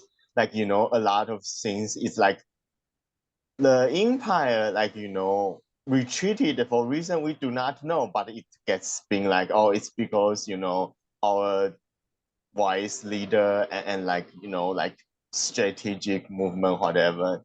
Threw off the shackles. Yeah. Okay. Some posters, flags, parades, effigies, all of those kinds of things. Kemi, here's a question I have for you that we haven't established. How are things communicated in the city? Is there radio? Are there broadsheets? Is there newspapers? Are there town criers? Is it just a gossip network? Is the system that we would usually use being kind of controlled or tamped down by the authorities? What do you think we have for that? I think it varies, as in a way to kind of compensate for if one or another gets kind of taken out in some shape or form. But like one of them being like missives that kind of get kind of put into like almost like think of like those tubes that like people like send things over and all. Then there's I would say like probably other form of communication is kind of the I would say there is radios, but like it as well, or like some kind of like radio like kind of transmission of some sort. However, it is not encouraged to use that as a crutch, as that has been taken out and spotty as things have gone on. Okay. So probably they are just used for some amusing me, informing, but mostly entertainments. I imagine a big pneumatic tube, not pneumatic tube, but a vacuum tube radio sets with that kind of crackling and static they're going on. Let's do the downtime actions. So for downtime. Again, sorry, it's not the downtime, sorry, obligation. We start with the obligation phase. We've reset things. Akemi, what is your lowest? Oh, I look I at your already sheet. know. Yeah, I don't there's have to hello, look. stars. I will never have to look. I'm pretty much always going to be rolling disadvantage. What in the world is my dice today? I am getting a little like suspicious What of the this. what? Oh my goodness. And here I am trying to mess up. Okay. So just one stress there. Yeah. Uh, I actually have an idea of oh, like please. what's kind of going on here. So Akemi, whenever they get their rations and everything, they actually don't usually have all of it to themselves. What ends up happening is usually they'll take a certain amount that they usually get and kind of going into the streets that they kind of find orphans and such to give, as they understand that kind of life. And they usually give about half. In this situation, Akemi is like, well, half is not the same, quite the same. So they're going to keep this the same amount that they give to them, while also accepting that that means that, okay, I'm going to have to ration what I have for myself here. So, and in doing so, there is that thing of like, and along with all this, like that kind of struggle, they always do this on company time. Technically, they always sneak out. So and that's kind of the thing of like the stresses of right now the rationing and potentially maybe somebody noticing that what they're doing right now on company time. What is Scuttle's reaction when you are kind of starving yourself a little here? I think given given things, I would say that Scuttle is probably looking at like probably not understanding my first of all my logic, and also the concerns of like, hey, you're kind of you kind of need to be at your top for kind of helping with like my maintenance and other relics, and like you're putting yourself in a bad spot kind of thing for them. And I do think when you're out, like, and you are giving your food away, there is that bit where Scuttle is occasionally trying to stop you, trying to interfere, kind of pushing back on you a little bit. And I think that actually scares some of the people that you're giving food to, and that can't be great, right? It's the opposite of what I'm wanting. Yeah. Yeah. You know, they know you've been in the neighborhood, you've given people food, but they haven't really seen this relic, this sentient thing, be kind of aggressive around them. Like, what's your relationship with Scuttle in terms of that? How do you communicate to say, don't do that, or try to talk to them? Akemi struggles on certain aspects, especially when it comes to communication. So it's that thing of like, first of all, awkwardly kind of like to those that are getting friends. It's like, don't worry. I just take this. It's I'll stop that. What, like, why are you even? This is important right now. We can talk about this back at the base. Please, and trying to shove them away while also being like trying to hold out with the other hand like a piece of bread or something. Absolutely. And I think that by the time you get back to the theater, it has been kind of exhausting. You have given the food that you want to get away, but Scuttle is kind of shadowing you in that way that says they're watching. Saracena, what is your lowest? It could be sun or moon. I rolled Sun. scary people last time. What's moon? Moon is breaks your heart, drives you to despair. Sure. All the flavors of unhappy. Then So I'm roll the rolling. dice. Yeah, roll a die.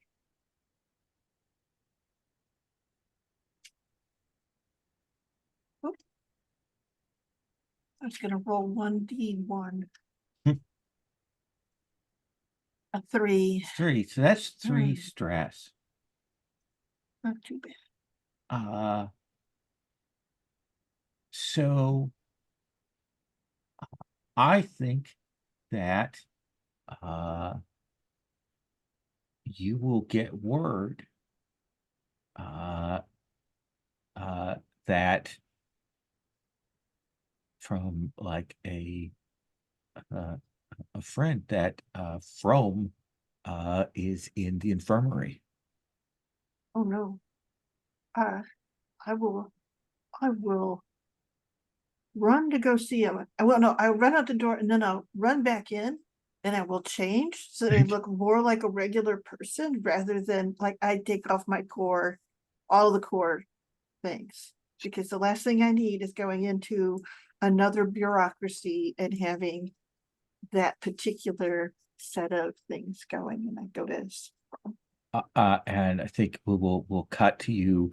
I mean, that there are a lot of people being treated here. It is a military hospital, so they are getting kind of first dibs at this, but it is hard to get in. And there are people who were physically injured, but also people who were hit by magics, curses, poisons, that kind of thing. So what happened to From? I'm going to let you choose the method of your pain.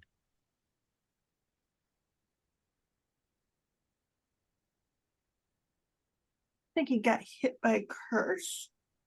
He and his unit that has told them that they're blind. So Yeah. they're not blind, but they can't see, Right. if that makes any sense. They can't, like, yeah. Yeah. And that is the thing. You will see that. And there are doctors here, but this is a low level curse. They've got other curses that are higher level that they're dealing with. And I think this is probably the first time you've heard him kind of panicked. Yes. Because it is a helplessness like he's not had before. And he's like, I don't know. They're not telling me whether this is permanent or not.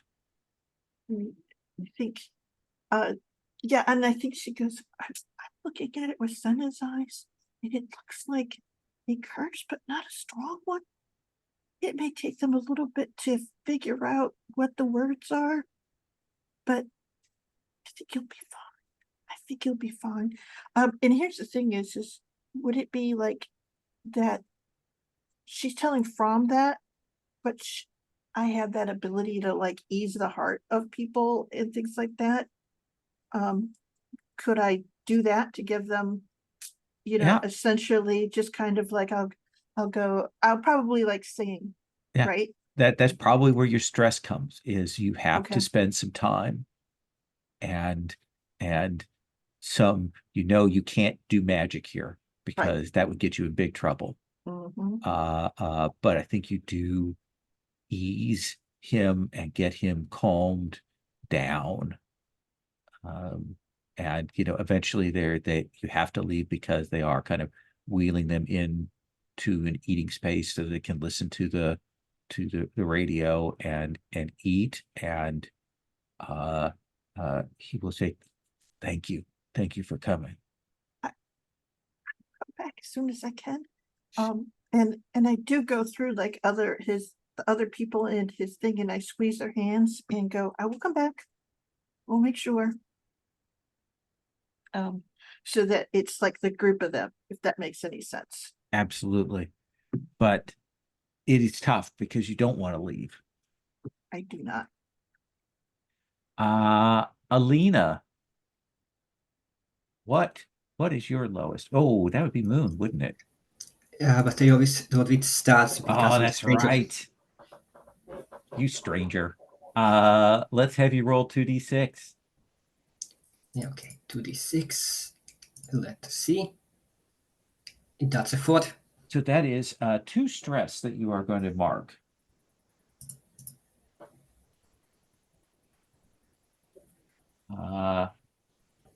I think that at some point you have to kind of go out and like as you are traveling to a place to pick up some materials, this figure kind of falls in step with you, and you will see Lubomir, and he's like, how are you doing, Elena? Looks like you got burnt. Mr. Stosky, it's good to see you. Yeah, last night in the Blitz had a bit of an issue. Got burned a bit, but nothing to worry about. I've had worst. Alina kind of like hides like her like left side of her face behind her head a bit. So I have a friend who is younger than you, and she is ill, and we've been having problems getting some medicine. Maybe I was hoping, given your connections, you might be able to help me out.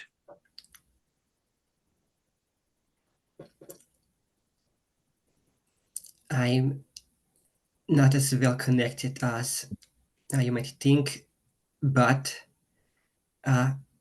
if you can like just like describe me like the nature of your friend's condition, I think I can manage like to like find some supplies that could help. Yeah, he'll describe it. It's basically just, cough. We're worried it's going to turn into pneumonia. Just some kind of basic healing herbs or restoratives would be fine. I believe we got some with their supplies this morning. We don't have too much, but I'm willing to. But if it's for the greater good, like actually just like help your friend out of the bad shape, I'll manage to get some to you. Excellent. Can I meet with you here this evening then? Yeah, I should be able to come here this evening. Okay. And I do think it is like you have to go and purloin, steal some supplies from your team's medical kit and supplies. Do you do that?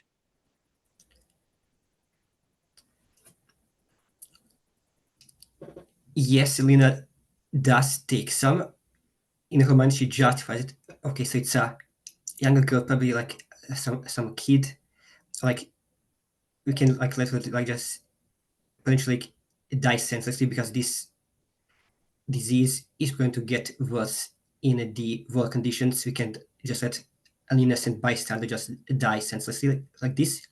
Selena will like just come like steal, take some of the medicinal herbs. Maybe like if they had like each ration towards each of them, I think Lena would like take the ones who maybe like designated to her. Oh no, these are group supplies, so they're Group supplies, yeah. unlabeled. Yeah, so Lena will just like take some of the medicinal herbs and she'll kind of like sneak them off. She will feel guilty about it, but Yeah. she is going to take them. Do you just take them, or do you replace them with something else, something fake, to try and hide your theft? No, Okay. not them, right? Yeah. So you'll take a chunk of your meager first aid supplies and meet with him after dusk, and he will thank you. Thank you so much, Elena. You are doing good. I don't mention it, Mr. Toski. I just hope this will help your friend just get better on her feet. There's been so much pain and loss so far in this world. I don't think we need any more of it, if we can help it. Absolutely. I think he does pause. You maybe for a moment see a twinge of guilt on his face as he takes those from you, but he will nod and he will head off into the night. 37. What is your lowest?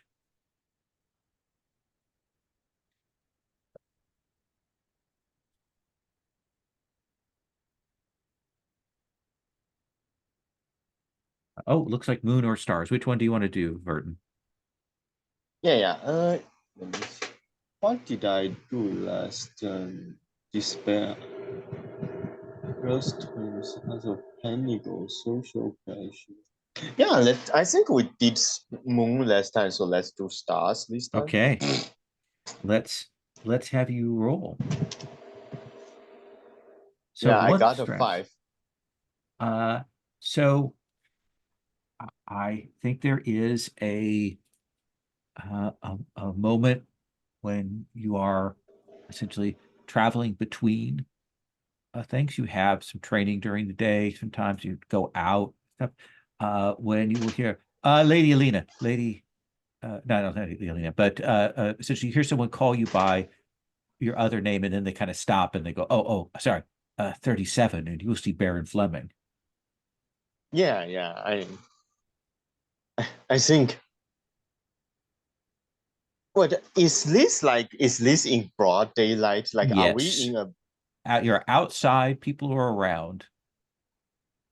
Yeah. So I think I have to play the part, right? I think I'm like shh, and then like I'm putting my finger on his mouth and like I'm kind of like rushing him into I don't know like I don't want to give him the wrong idea, so I guess we actually go into a coffee shop or something. Like, it's not the kind of probably not the kind of place actual spies or criminals would gather, but like that's the kind of thing that someone who's fantasized about being like doing espionage would think, like a dingy dark cafe, and I like I think I like Sir Fleming, Sir Fleming, you mustn't.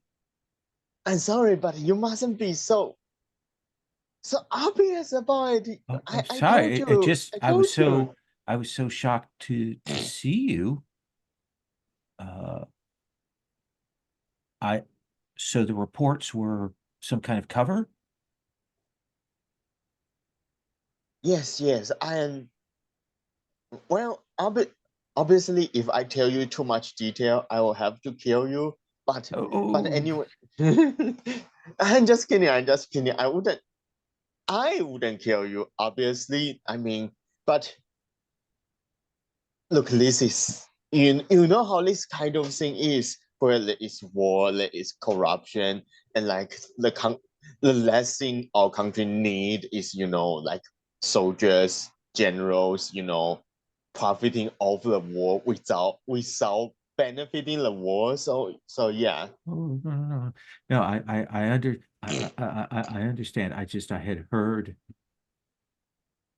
about your injuries.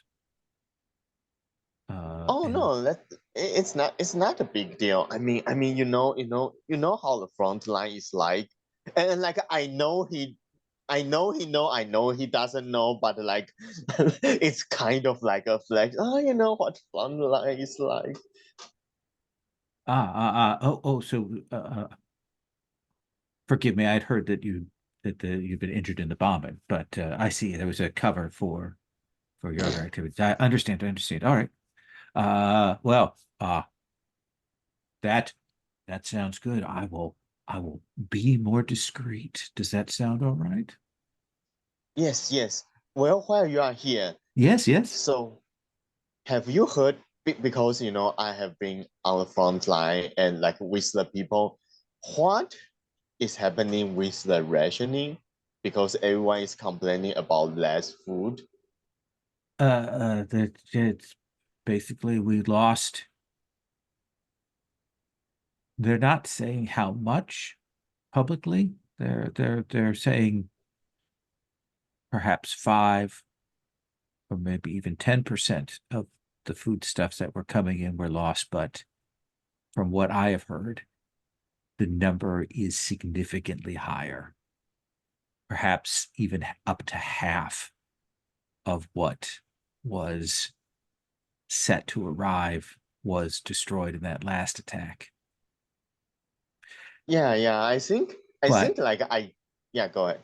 but there's some suggestion that some of the damage wasn't done by bombs. Yes. I think you know like at this point I put my hand on his shoulder and I say and I think we have like oh, I'm just going to say, you know, we are childhood friends. So like we have all these secret gestures and Yes. bullshit that, you know, I have convincing that it's important, but it's not. And I like, thank you for your service. Keep me informed. This is important. You do realize you are an important part of this operation. Oh, absolutely. I look forward to it. I've been writing in my diary for once this is all done, I can write a great story of heroic spies and so on. This will be magnificent. Yes, keep it safe. Yes. Shuts his little journal, tucks it inside his jacket there. Well, I will see you again. 37. And he Yeah, will I head think off. the end of that scene is like I go back to like my space in the in the in the like in the theater, and then like you know I take out like a copy of his novel, and then I was like, I really didn't think it would sell. What the hell are people thinking about? Absolutely. It is the finest high romantic trash. Yes. So that's our obligation phase. Let's come to the downtime phases and do that. So we'll do a downtime phase, and then maybe we'll do a little scene of the group together to have a chance to do that. Akemi, what would you like to do for your first downtime action? I will not be changing my style here. I'm going to be doing make a connection here. All right. Who do you want to start with? We'll go with Saracena. Okay. Sarah, where does Akemi find you that is different from the last time? I think actually, I think that you will find her sort of like in the hallway not the hallway, the sort of reception room in the theater. There are these big banks of like bars, because it used to be people would come to the play, but first they would mingle around in front before or during the intermissions and buy lots of alcohol. And I think that you will find Saracena back there. And she's sort of pulling on a metal ring that's on the floor. And she sees it, she's like, Akemi, I need your strength. I think there might be something down here.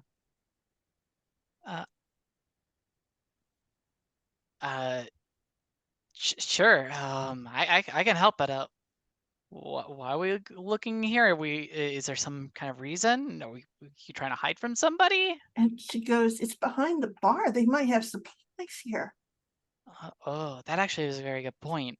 And like Akemi just kind of looking at this ring and everything, and like and trying kind of looking at their setup, and it's like, maybe like, and just kind of pulls out like a little kind of a file from their little tool set and kind of wedges it into like the kind of like the space on the in the floor, and kind of it adds a little bit of a jack kind of motion there, and it's like, maybe this will help a little bit as we kind of pull it, just to give us a little bit of extra leverage. Okay. And yeah, I think she gives it a tug and it starts to move, and she's like, oh yes, this is gonna do it. And she's like, come on, come and help me. And wait, are you gonna lose your file? Oh, don't worry, I have plenty of those. Those Okay. are not as limited supply. All right. And like, she'll grab the ring on one side, you on the other, and give it a pull. And there's just a big black square down there. So essentially Yeah. it's super dark. She's like, so I don't know what's down here, but and she kind of sits down, puts her feet down there to figure out where the stairs are, if there are any. And she goes, get like, if there's some alcohol or something down here, we could trade that for lots of things. Yeah, but I guess the bigger question is, are we allowed to do this? Like, are we even allowed to go down there? Look at me. Hmm. Is anyone watching us? You're right. Yeah. What am I thinking here? Clear. That seems very out of character for you. Are you feeling okay? And she like actually stop and peer right into your face. Oh, You're not sick, are you?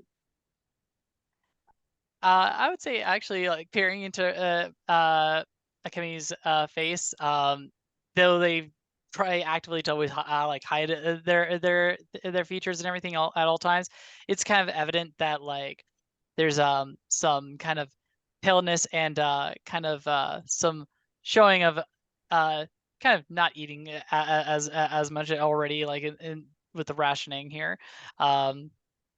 But they immediately kind of almost turn their head to like trying to make sure, like, hey, nope, you saw nothing. She sort of stops and she goes, did you trade all of your rations for candy? You're looking kind of puny. I'm always puny. Everybody's tall. No, big. And she goes, I'm gonna make some soup this evening. You come and have soup with me. No. It's all good. I insist that you enjoy your soup and everything. It's your rations after all. It's soup. It's mostly water. Come and have soup with me. I'll think about it. It's very apparent that Akemi's kind of got a weird sense of pride of kind of holding them back, but they're trying not to outright say, I'll think about it, but really it's that thing of like, I'm probably not going to. I will track you down with soup. I recognize exactly what's going on here. I think she sort of stops and goes, lantern. And she'll kind of go, what would you like to have down there? I'm not much for alcohol, so I'll just say, hey, if there's anything worth trading, I'm up for nabbing it. Or hey, if there's even a tool down there, I don't know what's. I doubt there would be. This is a theater bar. Why would they have tools down there? Who knows? Maybe there'll be something fun. Maybe an ice pick. And I think if you go down, you will find that there clearly used to be alcohol in here, but that has been cleared away.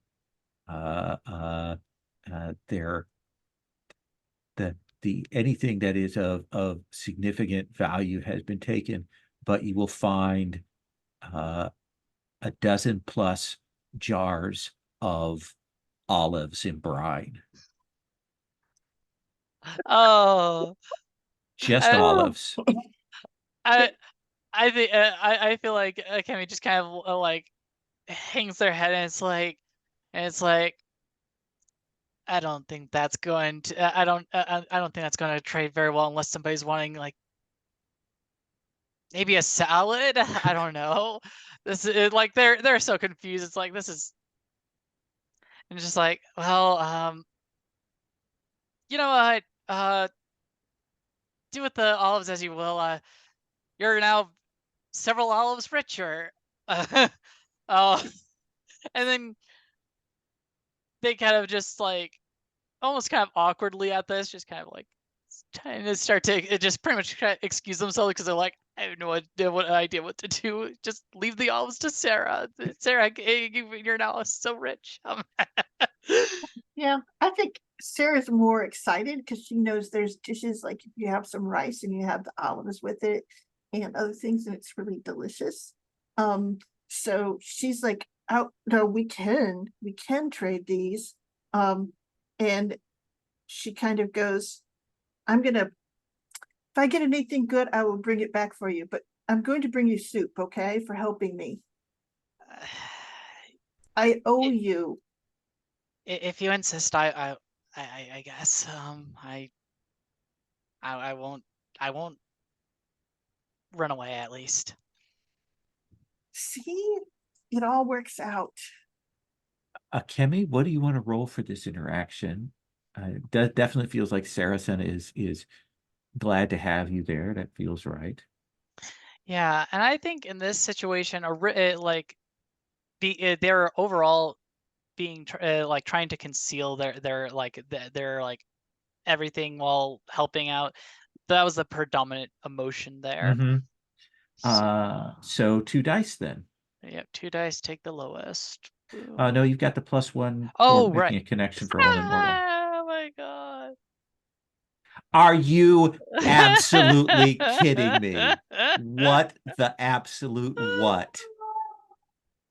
I don't know what's going on with these dice. They are Wow. setting me up. I don't know what's going to happen. Wow. So that is, and I think we got a critical last time on. Yep. So I get a 1 link, and they get I believe 4 or 5. So it's Yeah. somewhere there. So they get 4 Yep, and I get a links, extra. and you get Woo. 1. Ah, That's amazing. Wild. That is absolutely wild. I get 37. Oh, sorry. I Yes. was gonna say, looking at all these 6s, I get a feeling that next session we're gonna get a calm. This is our darkest hour. Yes. The calm before the storm. Oh yeah. 37. What would you like to do for your downtime action? Yeah, so I have a question because like there is a help a friend recover. Does that mean I cannot help myself recover? That is correct. Okay, yeah, that's fine. I think 2 of you have wounds. Yeah. Yeah, Lina and 37 received trauma from the last mission. Yeah.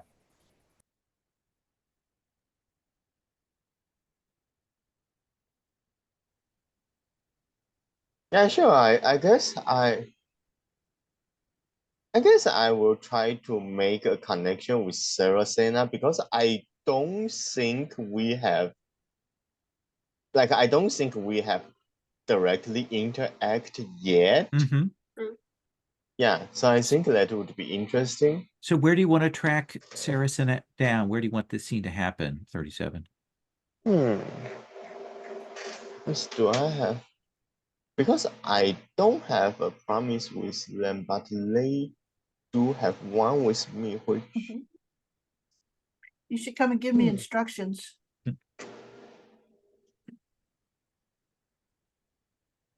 yeah, because I think I have some awareness of what's going on. I think I'm going to find them at somewhere private, right? Like up in their rooms or somewhere in the back? Okay. Like in their room or somewhere else. So you have to kind of climb up to the upper rafters to where Saracena is at. What are you doing, Sarah, when 37 shows up? Think that I'm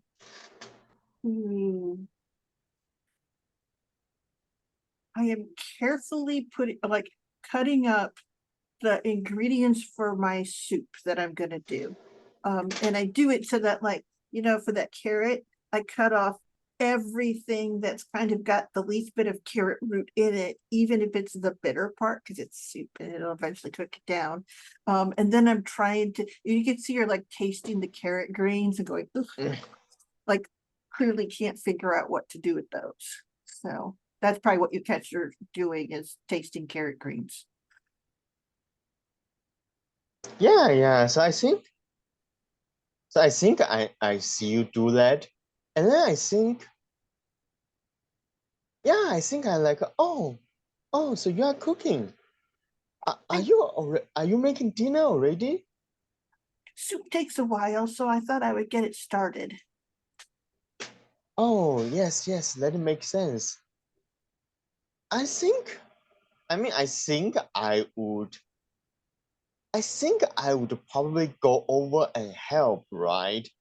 Okay. And I think because I don't used to cook, but I think after I have gone to the co-op, because that's one of the things that I am interested in. So I think I have actually done a lot of cooking since I have gone to the co-op. So I'm actually pretty good at this. So I'm giving these tips and instructions when you peel that, you should start on this side and not that side, because otherwise the texture of the skin would break, and then it will just be harder. And you have to put these sprouts into it before these ingredients, because it will help them help the flavor come out, etc., etc., etc. Oh, okay. And you see that Saracena is very organized. Like she has the space banner. She doesn't have a lot of space, but she's clearly drawn in ink where the different her mise en place. Essentially she's got little piles of the things in the order that they go in. So she takes your instructions very seriously. She goes, "Would you like some of my soup? I'm going to take some to Akemi too. And if I can find Alina, probably them as well." Yeah. So I think I'm looking I'm looking at you, I'm looking at Saracena, and I think I'm remembering in the first few timeline. I think I remember in the first few timeline, the relationship was reversed, right? I think back then because I don't know anything, I don't know anything about living like a regular person. So I think back then I actually took a lot of instructions from Saracena, and I think even she taught me how to cook, right? And so I'm oh, thank you. This is just like old times, and then I realized, oh, maybe I shouldn't have said that, right? And she goes, "Oh, you used to cook with what, your mother, your sister?" And I think you can you can sense it took me a bit, but I said yes, she's she's like a sister to me. Actually, she is a lot like you. Oh, is she still in the city? No, I'm afraid she's not in this city anymore. But she's okay, right? Yes, I think so. I I can still see her as if she's just standing right in front of me. She goes, in the supplies they sent us, they did send some postage if you wanted to send a letter. There's just enough for 2 or 3 letters, but you should take advantage of it if you got someone that you're thinking of. Yes, yes, I will think about it. Thank you for reminding me. 37, what do you want to roll this interaction with? Let me see. This is I confess. I think I'm going to say this is confess, right? Okay. Because I let slip some of the things that I normally wouldn't. So Yeah. did Sarah enjoy it? So, yeah. yeah. Yeah. So then I have at least She 2 liked the dice. idea that you had family. You haven't talked about that before, so it's a very Yeah. 2d6. Yeah. I got only 2, so that's 3. That's two links that Sarah will Okay. mark with you. Yeah, that's fine. Alina, what would you like to do for your first downtime action? Okay, for my first downtime action, I think.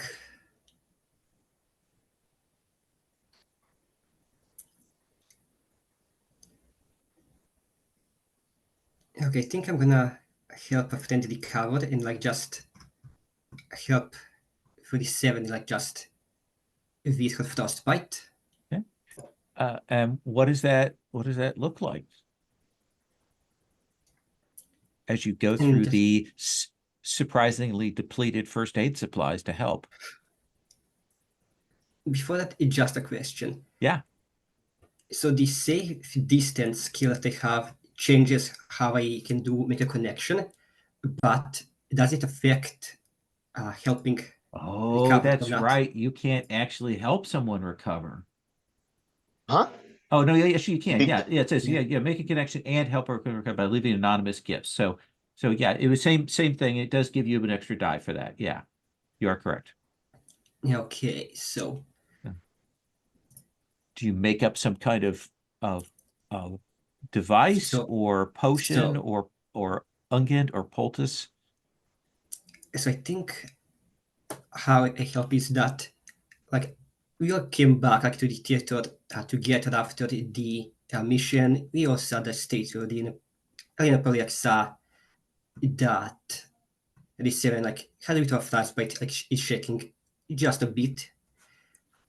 And I think in order to help with her recovery, Alina, I think like with a gun, like through like some of like the stuff they have like in the back of the theater, like maybe like find like one of those like a big portable heaters that's just like broken at the moment, but like she'll like take it apart, like put it like into a mode, a smaller mode, like easier for him to carry around, fix it up just a bit, like maybe in a shape. What shape? I think it'll be like in the shape of like a clock, because this happening like in the clockmaker salary. So Alina's gonna like maybe like fashion it to be look like maybe like a pocket watch. Mm-hmm. Fix it up so that it's like a good heater to help with the frostbite, and she'll when it sends like not around, at least like not in like her usual spot that she hangs on it. She'll like just sneak up there and just like place it like maybe like on top of her bed with just the heater, and like as a little note that just says, "I hope you get better." All right.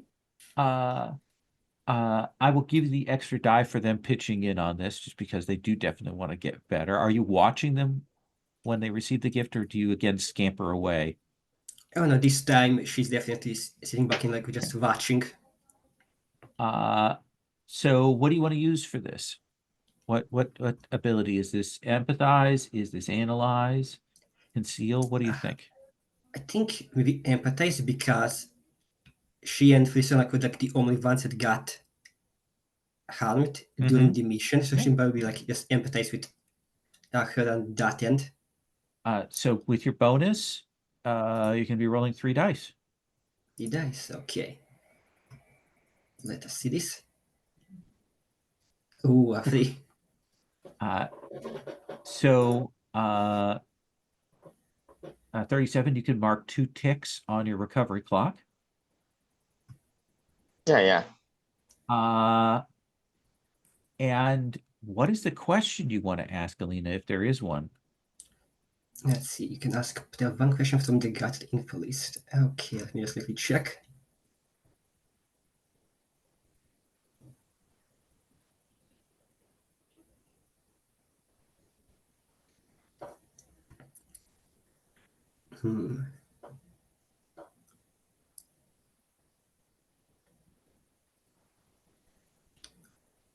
I think perhaps what is already in motion here? What is already in motion here?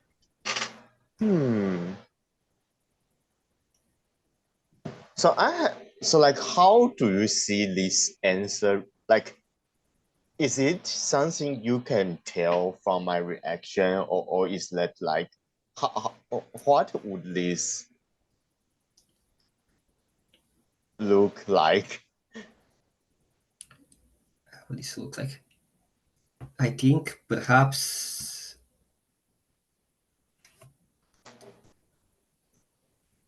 Oh, actually, like for this time, I think I do have an answer. Okay. I think because what I got, it's a pocket watch, right? A pocket watch heater, basically, yes. Yeah. So like I think like let's unlike the doll that doesn't directly, like bring back any bad memory, but it's a watch, it's about time. So like I think like it makes me like wonder about like what I'm doing. So like I think like what's already in motion here is that like also following up with what I told Saracena, like I think you can see me like I'm taking out several like envelope, like mail, like there are enough like envelope so that I would have to have stolen like the entire stock of like mail supply in order to write them all. And like, but obviously I didn't because we still have supply. And like I think you can either you can see or you can tell like they are addressed to each member of the corp, right? Like even including like instructors, like the contacts, and there are ones addressed to Charlie and Fleming, and like I guess you cannot tell like why I have these envelopes, but obviously because there is no reason I would send mail to someone who is in the same living space.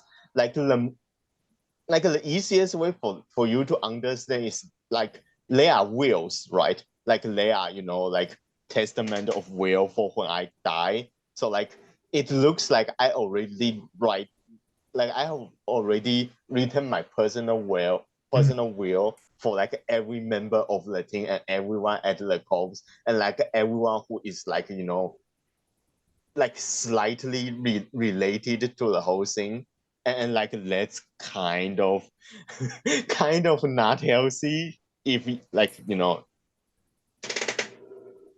Nice. I like that. And I think a few days later, as all of you are there, there is a ringing of the bell. I mean, you all do have a bell in the sort of the front of the place, but it's unusual because this is kind of a military area, so there are some people you have to pass by to get here. But we'll see, for sort of hard framing, the 4 of you arrive, and you will see this woman, tallish, in black, beautifully stylish clothes. She has the golden flecked irises of a particular populace of the country. And she has with her a large basket. And she's like, hello. Greetings to you, members of the Corps. I am Marjana the Honorable. You may have heard my name before. I get around. My works are good. People like me, and I try to like people. So I happen to have heard of your efforts the other day. The work that you did in saving people from the workshop fire and ice. We were there. Excellent. I have heard of you, and I knew where you were at. Everyone speaks very highly of you, and I've found that you lived here in this illustrious theater. But I don't know your names. I have given mine. May I ask yours? I'm Sarah Senna, A mask. You are a mask. Excellent, excellent. and I think she will turn and look at 37 because she never knows how to introduce them. Yeah, I think I would do like all the kind of like proper etiquette, like salute and stuff. Oh, no, no, no, I don't think stand on ceremonies. No, no, no, no, no, no. You certainly have a grasp of the formalities, but there's no need for that. very well. Everyone just call me 37. Absolutely, absolutely. And they'll turn to tall and short, and look, and you two are. I assume you're siblings. No. Oh, Hello there. I'm Alina. Lena. Lena, excellent. That's a good name. Good name. And you? And I can just kind of like, just as like, ain't nobody special here. Just a person who works here. But your name? Out of politeness, I would like to know it. You can give me a number. You can just say whoever, say you there over there, and I'll respond. You can see Alina just being visibly getting more nervous for a second. All right. Well, I have heard that the people of the Corps come in all shapes and sizes and types. So I will simply put down that statement to those things.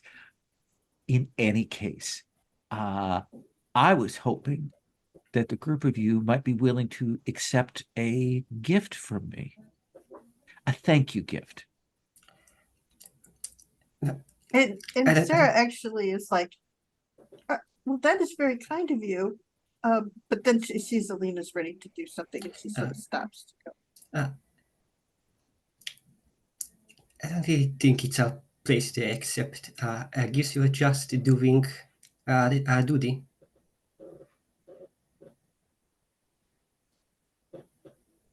She looks at the others to see if they also say no. So wait, And- what's being offered again? You see her push. She has a basket in her hands. Oh, okay. And so what are you gonna do, Sarah? Sorry. She sort of stops and she goes, it is a pleasure to meet you. We do not usually take gifts the Corps provides for us. I certainly understand that the Corps and the authorities provide what they can, but I also understand these last few days things have been tighter. And she'll set the basket down and she'll open it up, and you will see a pot of butter, fresh baked bread, fruits, vegetables, other kinds of foodstuffs, some preserved things. Looks like there's an enormous jar of sauerkraut, and Mhm. such. The good stuff. And she says, I was really hoping that you might accept this. I consider it an investment, given that should you all be under the weather, that bodes ill for the city. So it is in my interests and the interests of all citizens of the city to keep you all healthy, glowing, and well fed. Akemi is just gonna be like, kind of the thing of like, kind of the thing of like, you can give that to somebody who in more need of that. But if you ever need anything in return, I shall always give you some. I can always give you any kind of services. I can repair anything you want and all. But as far as your gifts, please use it for somebody who actually needs it. Well, how about this, nameless one? How about I leave this here, and given that I don't know this neighborhood that well, if you wish to distribute this out, as I have heard you sometimes do, then you may do that yourselves. You may even keep the basket. There, it seems like we have an agreement, an arrangement that doesn't impose on you, doesn't cause you any moral dilemma, and allows me to feel good about myself, which I find very important. And I think Akemi's Really? just, I think Yeah. Akemi's just going to be like, I mean, if it's free to be used as that, As whatever you you, see fit. A gift given with demands or obligation is not truly a gift. That is something else. That is an exchange. This is a gift. Akemi just kind of looking at the other three, it's like, whatever you guys don't actually want it to use or anything, let me know and I'll give it a purpose. That is a very generous gesture. Excellent. Marshana the Honorable. And she sort of stops and says, I have heard your name. I know that you are well connected in some of the neighborhoods, Yes, I am. that you have given us a set of supplies to distribute as needed will be noted. But thank you.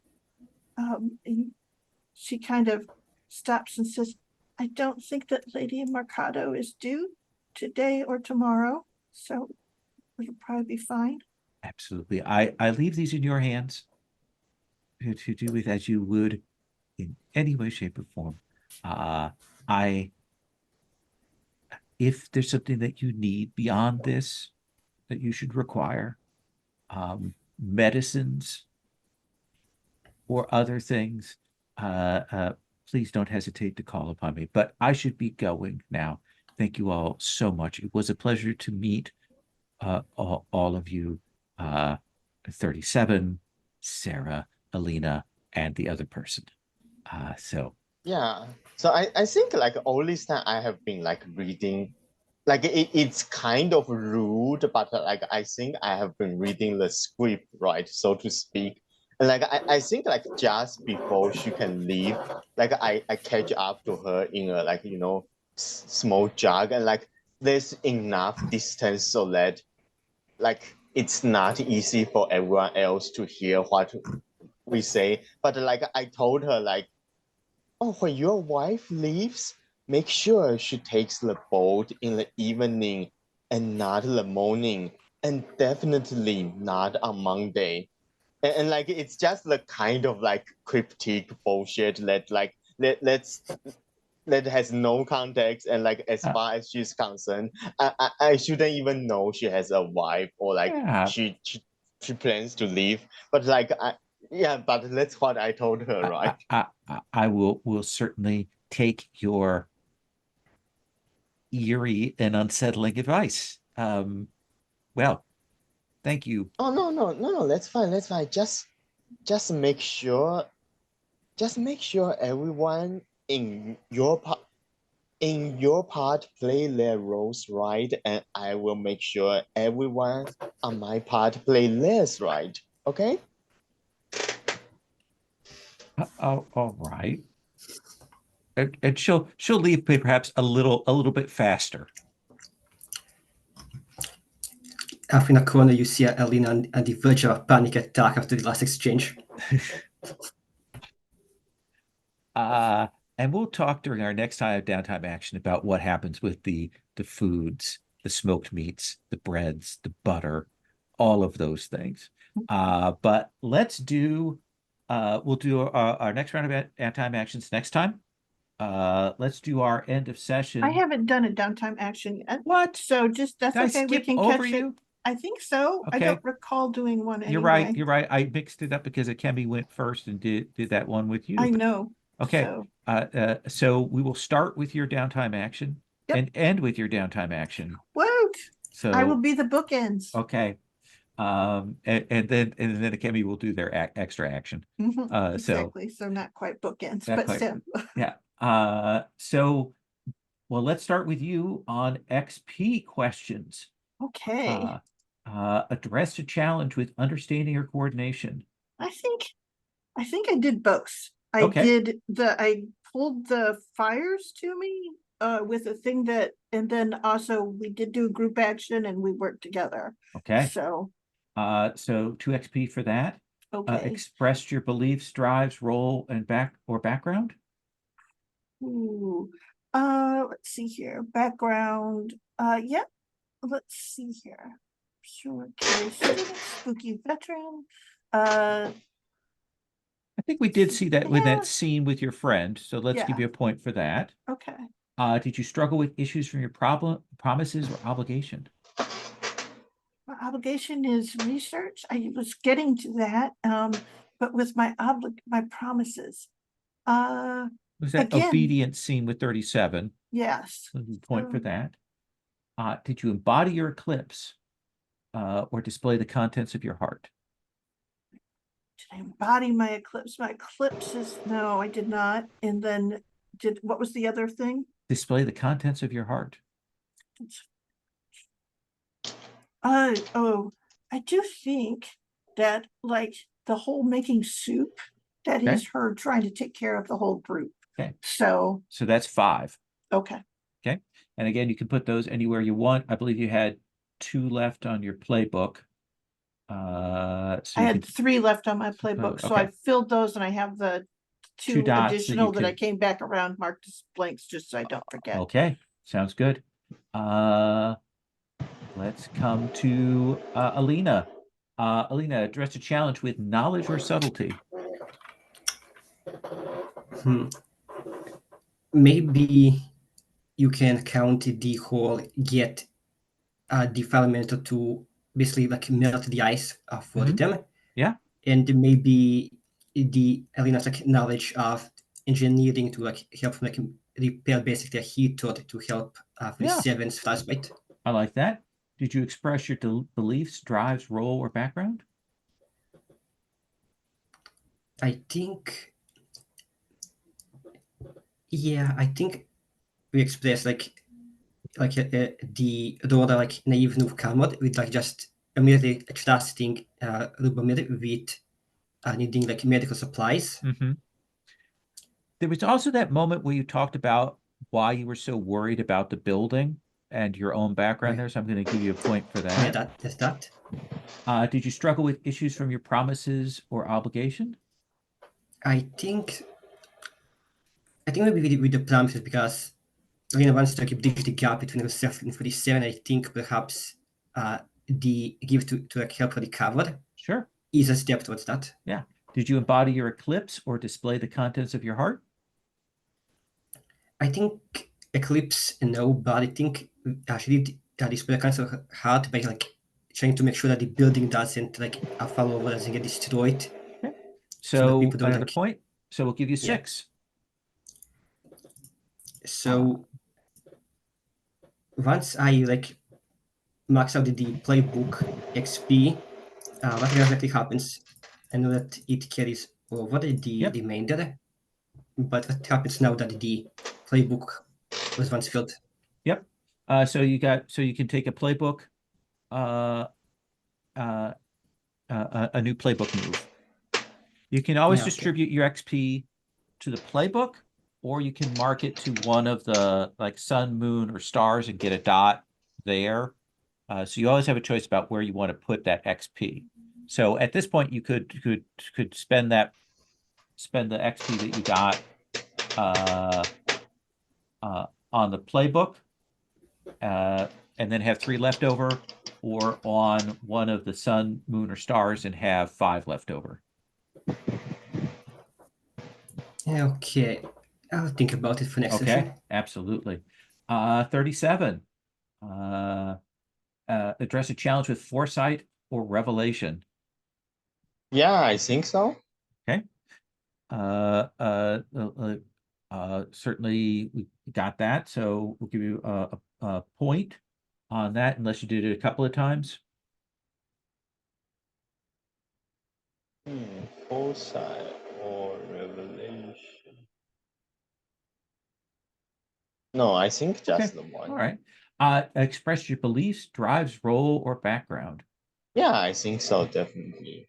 Yeah, I think we got a couple of times your interaction with your NPC, that moment Yeah. there at the thing. So give you 2 for that. Struggle with issues from your promises or obligation. Yeah. A Chemi one, give you a point for that. Embodied your eclipse or displayed the contents of your heart. Yeah, I think I display the contents of my heart this time. Okay, so that's another one. So that's 5. Unlikely Alright. hero.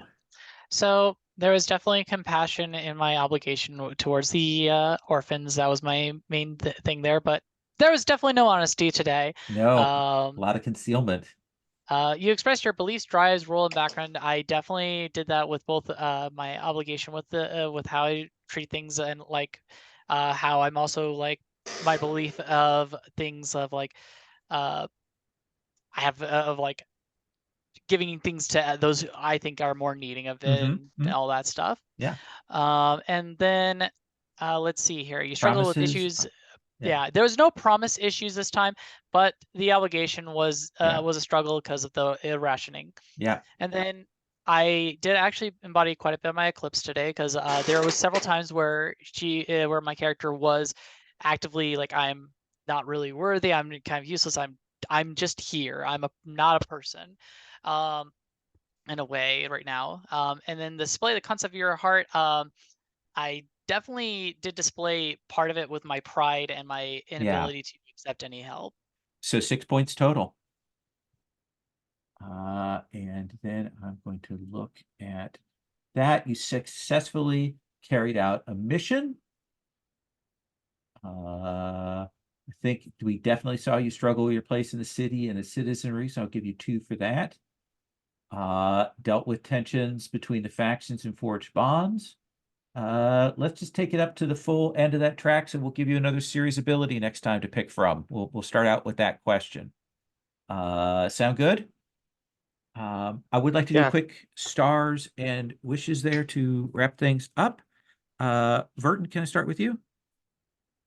Yeah, sure. I think I like to have gotten into a mission so like we can see how that's like, especially in this session, but in this setting, because like, it's a little different and like it's new. And so, yeah, I think for the rest, I enjoyed the character moments, all the downtime with like the cooking, like, like Senna's cooking, like both what prompted it and like what happened when 37 goes to hell. And also like, Alina's like keep like, keep trying to get close to people through, giving them stuff and like, yeah, so I think that's it for me. As for wish, I think the main wish I would have is that, like another star I have is that I like to have Fleming show up, because I was thinking like, like it's time for him to show up, especially with like all the rationing, so I can glue him for it.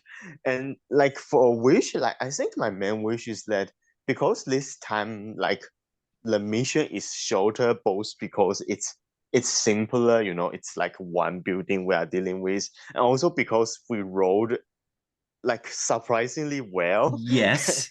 So Yes. like this time, like a lot of us didn't even go into transcendence. So like next time like I would say like, you know, like I would like to see more of a challenge. Sure, absolutely. Like, Now, mind you, maybe I remind you of the shouldn't have Tomb Raider said game. You that. asked me for a helicopter gunship, and you got that last time. I So know. So maybe I shouldn't, but mostly yeah, like, you know, like I want to see like a higher stake, like, so sure, that all of us need to transcend and like, you know, absolutely. actually, yeah. I think that's fair, and one of the ways you can help me is not rolling as well next time. That would assist me in that. I don't think that's up to us. So Kemi.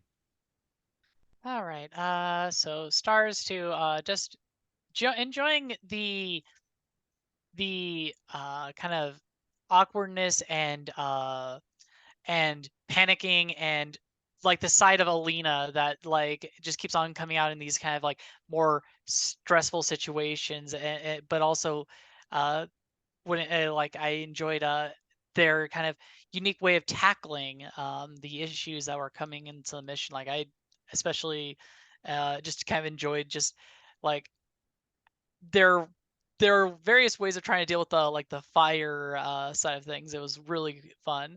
Um, and then stars to Sarah, because like I absolutely just enjoy the like flavor of like the that you chose to go with the pitch move and everything in the mission, like really kind of seeing more of that harmony kind of coming in there. And then also just enjoy how Sarah kind of has these kind of like how they kind of handle the dynamics of each of the group that they as they in their relationships and all with it.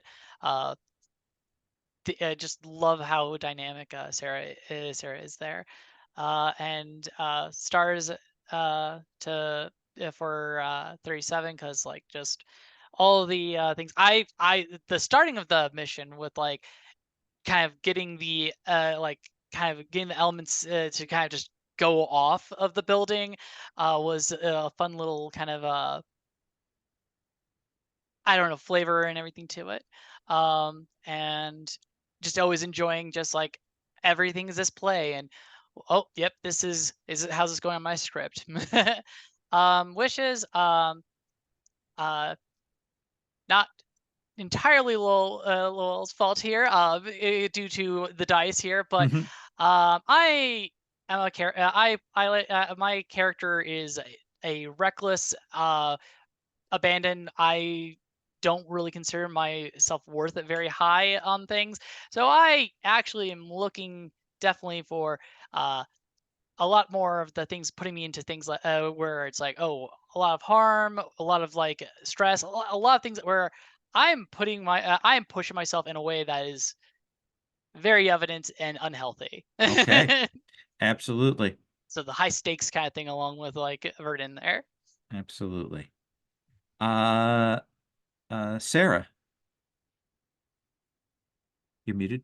Yep. Let's see, big points to 37 for so much creativity and so much like pulling out a violin to play the elements over and having that sort of, I mean, just such a good picture of how that was going down. Beautiful all along. Also, the last minute hint to our visitor of, you know, don't let your wife do this thing with just that kind of good dialogue that's so mysterious and fabulous. And I love being able to play clueless to it. That is super fun. Akemi, thank you for all the heart attacks for characters. You were reckless all along. I was like, I don't know how. Yes, essentially, it will be Sarah trying to prevent any harm to you, and you reckless. So understand that you're pulling Sarah along with you when you do these things. So that will be how it works, because she cannot even countenance the thing of losing any of you. And I love Alina's quiet little rebellions, little rule breaks, because of it's so, you think that she's timid, but it isn't that. She feels very strongly and she does things, and I love the conversation and the way that you sort of talked yourself into doing it. It was just really fun to watch and really good to watch. That sort of thing of, looking forward to it kind of coming around and being like, where are all of our supplies? So it's really good. Yeah, you all are a delight. Your characters are very much in focus and getting even more fun to watch. I thought that bringing in this particular NPC, the dissident, the head of the dissidents, was well timed, and it was very hard to say no to them. So well done, Lowell. Very good. Very good. I'm really liking how this is all working together. Yeah. So Anything wishes wise? let's see here. I wish the dice don't betray me, but I know it's going to happen. So there you go. I always Okay. like to, but that's okay. We sort of owe the dice at this point. They've worked up a huge debt. That seems right. So yes. And Alina. All right. For the stats, a lot of echoing what was said. I enjoyed the interaction between the characters 47 and just her cryptic nature and just confusing basically every single person she speaks to with every single cryptic dungeon that she goes on. Anytime she just opens her mouth. I like seeing like the Akemi basically kind of like more or less like martyring herself with giving so much to the other people in the area that are in a worse situation, but also just putting herself in harm's way, thinking that's the way that she can like make herself useful to us and the cause. So it's going to be like really interesting to see like maybe like how this self-martyrdom is going to like change over time. And usually like Senna and seeing them like interact with Akemi like to try and like put herself just a bit, like just take care of herself, but also like in the way that she basically just dealt with like the issues in the mission, with trying to like get the elementals kind of like to willingly just kind of like be put like to better use. There's like well lighting up the street lamps. Like I think that they feel like the harmony are just trying to make people like at ease with themselves. And as always, that's to you, Lovell, for the for both the introduction of Mariana, but also the situation in the mission and have all of it that, as well as the downtime. The situations can like transpire how they developed. It's always like a joy like seeing how you do and how that plays out. Thank you. For the wishes, let's see. One wish I have for next session is I kind of want Kemi to just do really well, but in turn all of us just wrote terribly. But I did what? I don't think I have really concrete wishes. Like, That's- maybe perhaps I want maybe like Alina to like pick up like maybe like a larger project, because I do see that the stage of the book has a lot of moves that relate to like long-term projects. So maybe like find a long-term project that would work well for Alina. Like one of the things that was kind of like popped into my head, like between session 0 and session 1, when I was thinking about the magic, is basically perhaps how Alina's like magic, her transcendence ability is that of creating explosives, and she's an engineer. Mm-hmm. I was thinking perhaps her like long-term project and potentially like maybe like an issue like of conflict, maybe like a defining character moment might be that maybe like she's tasked with creating that would be these words maybe like equivalent to maybe like the nuke, and just like seeing like maybe like how she deals with that. Because I don't think like she would maybe like start working on it knowing what it did, but Mm-hmm. at one point maybe like realize, oh, this is what it is, and see maybe like how that develops. Interesting. I like that.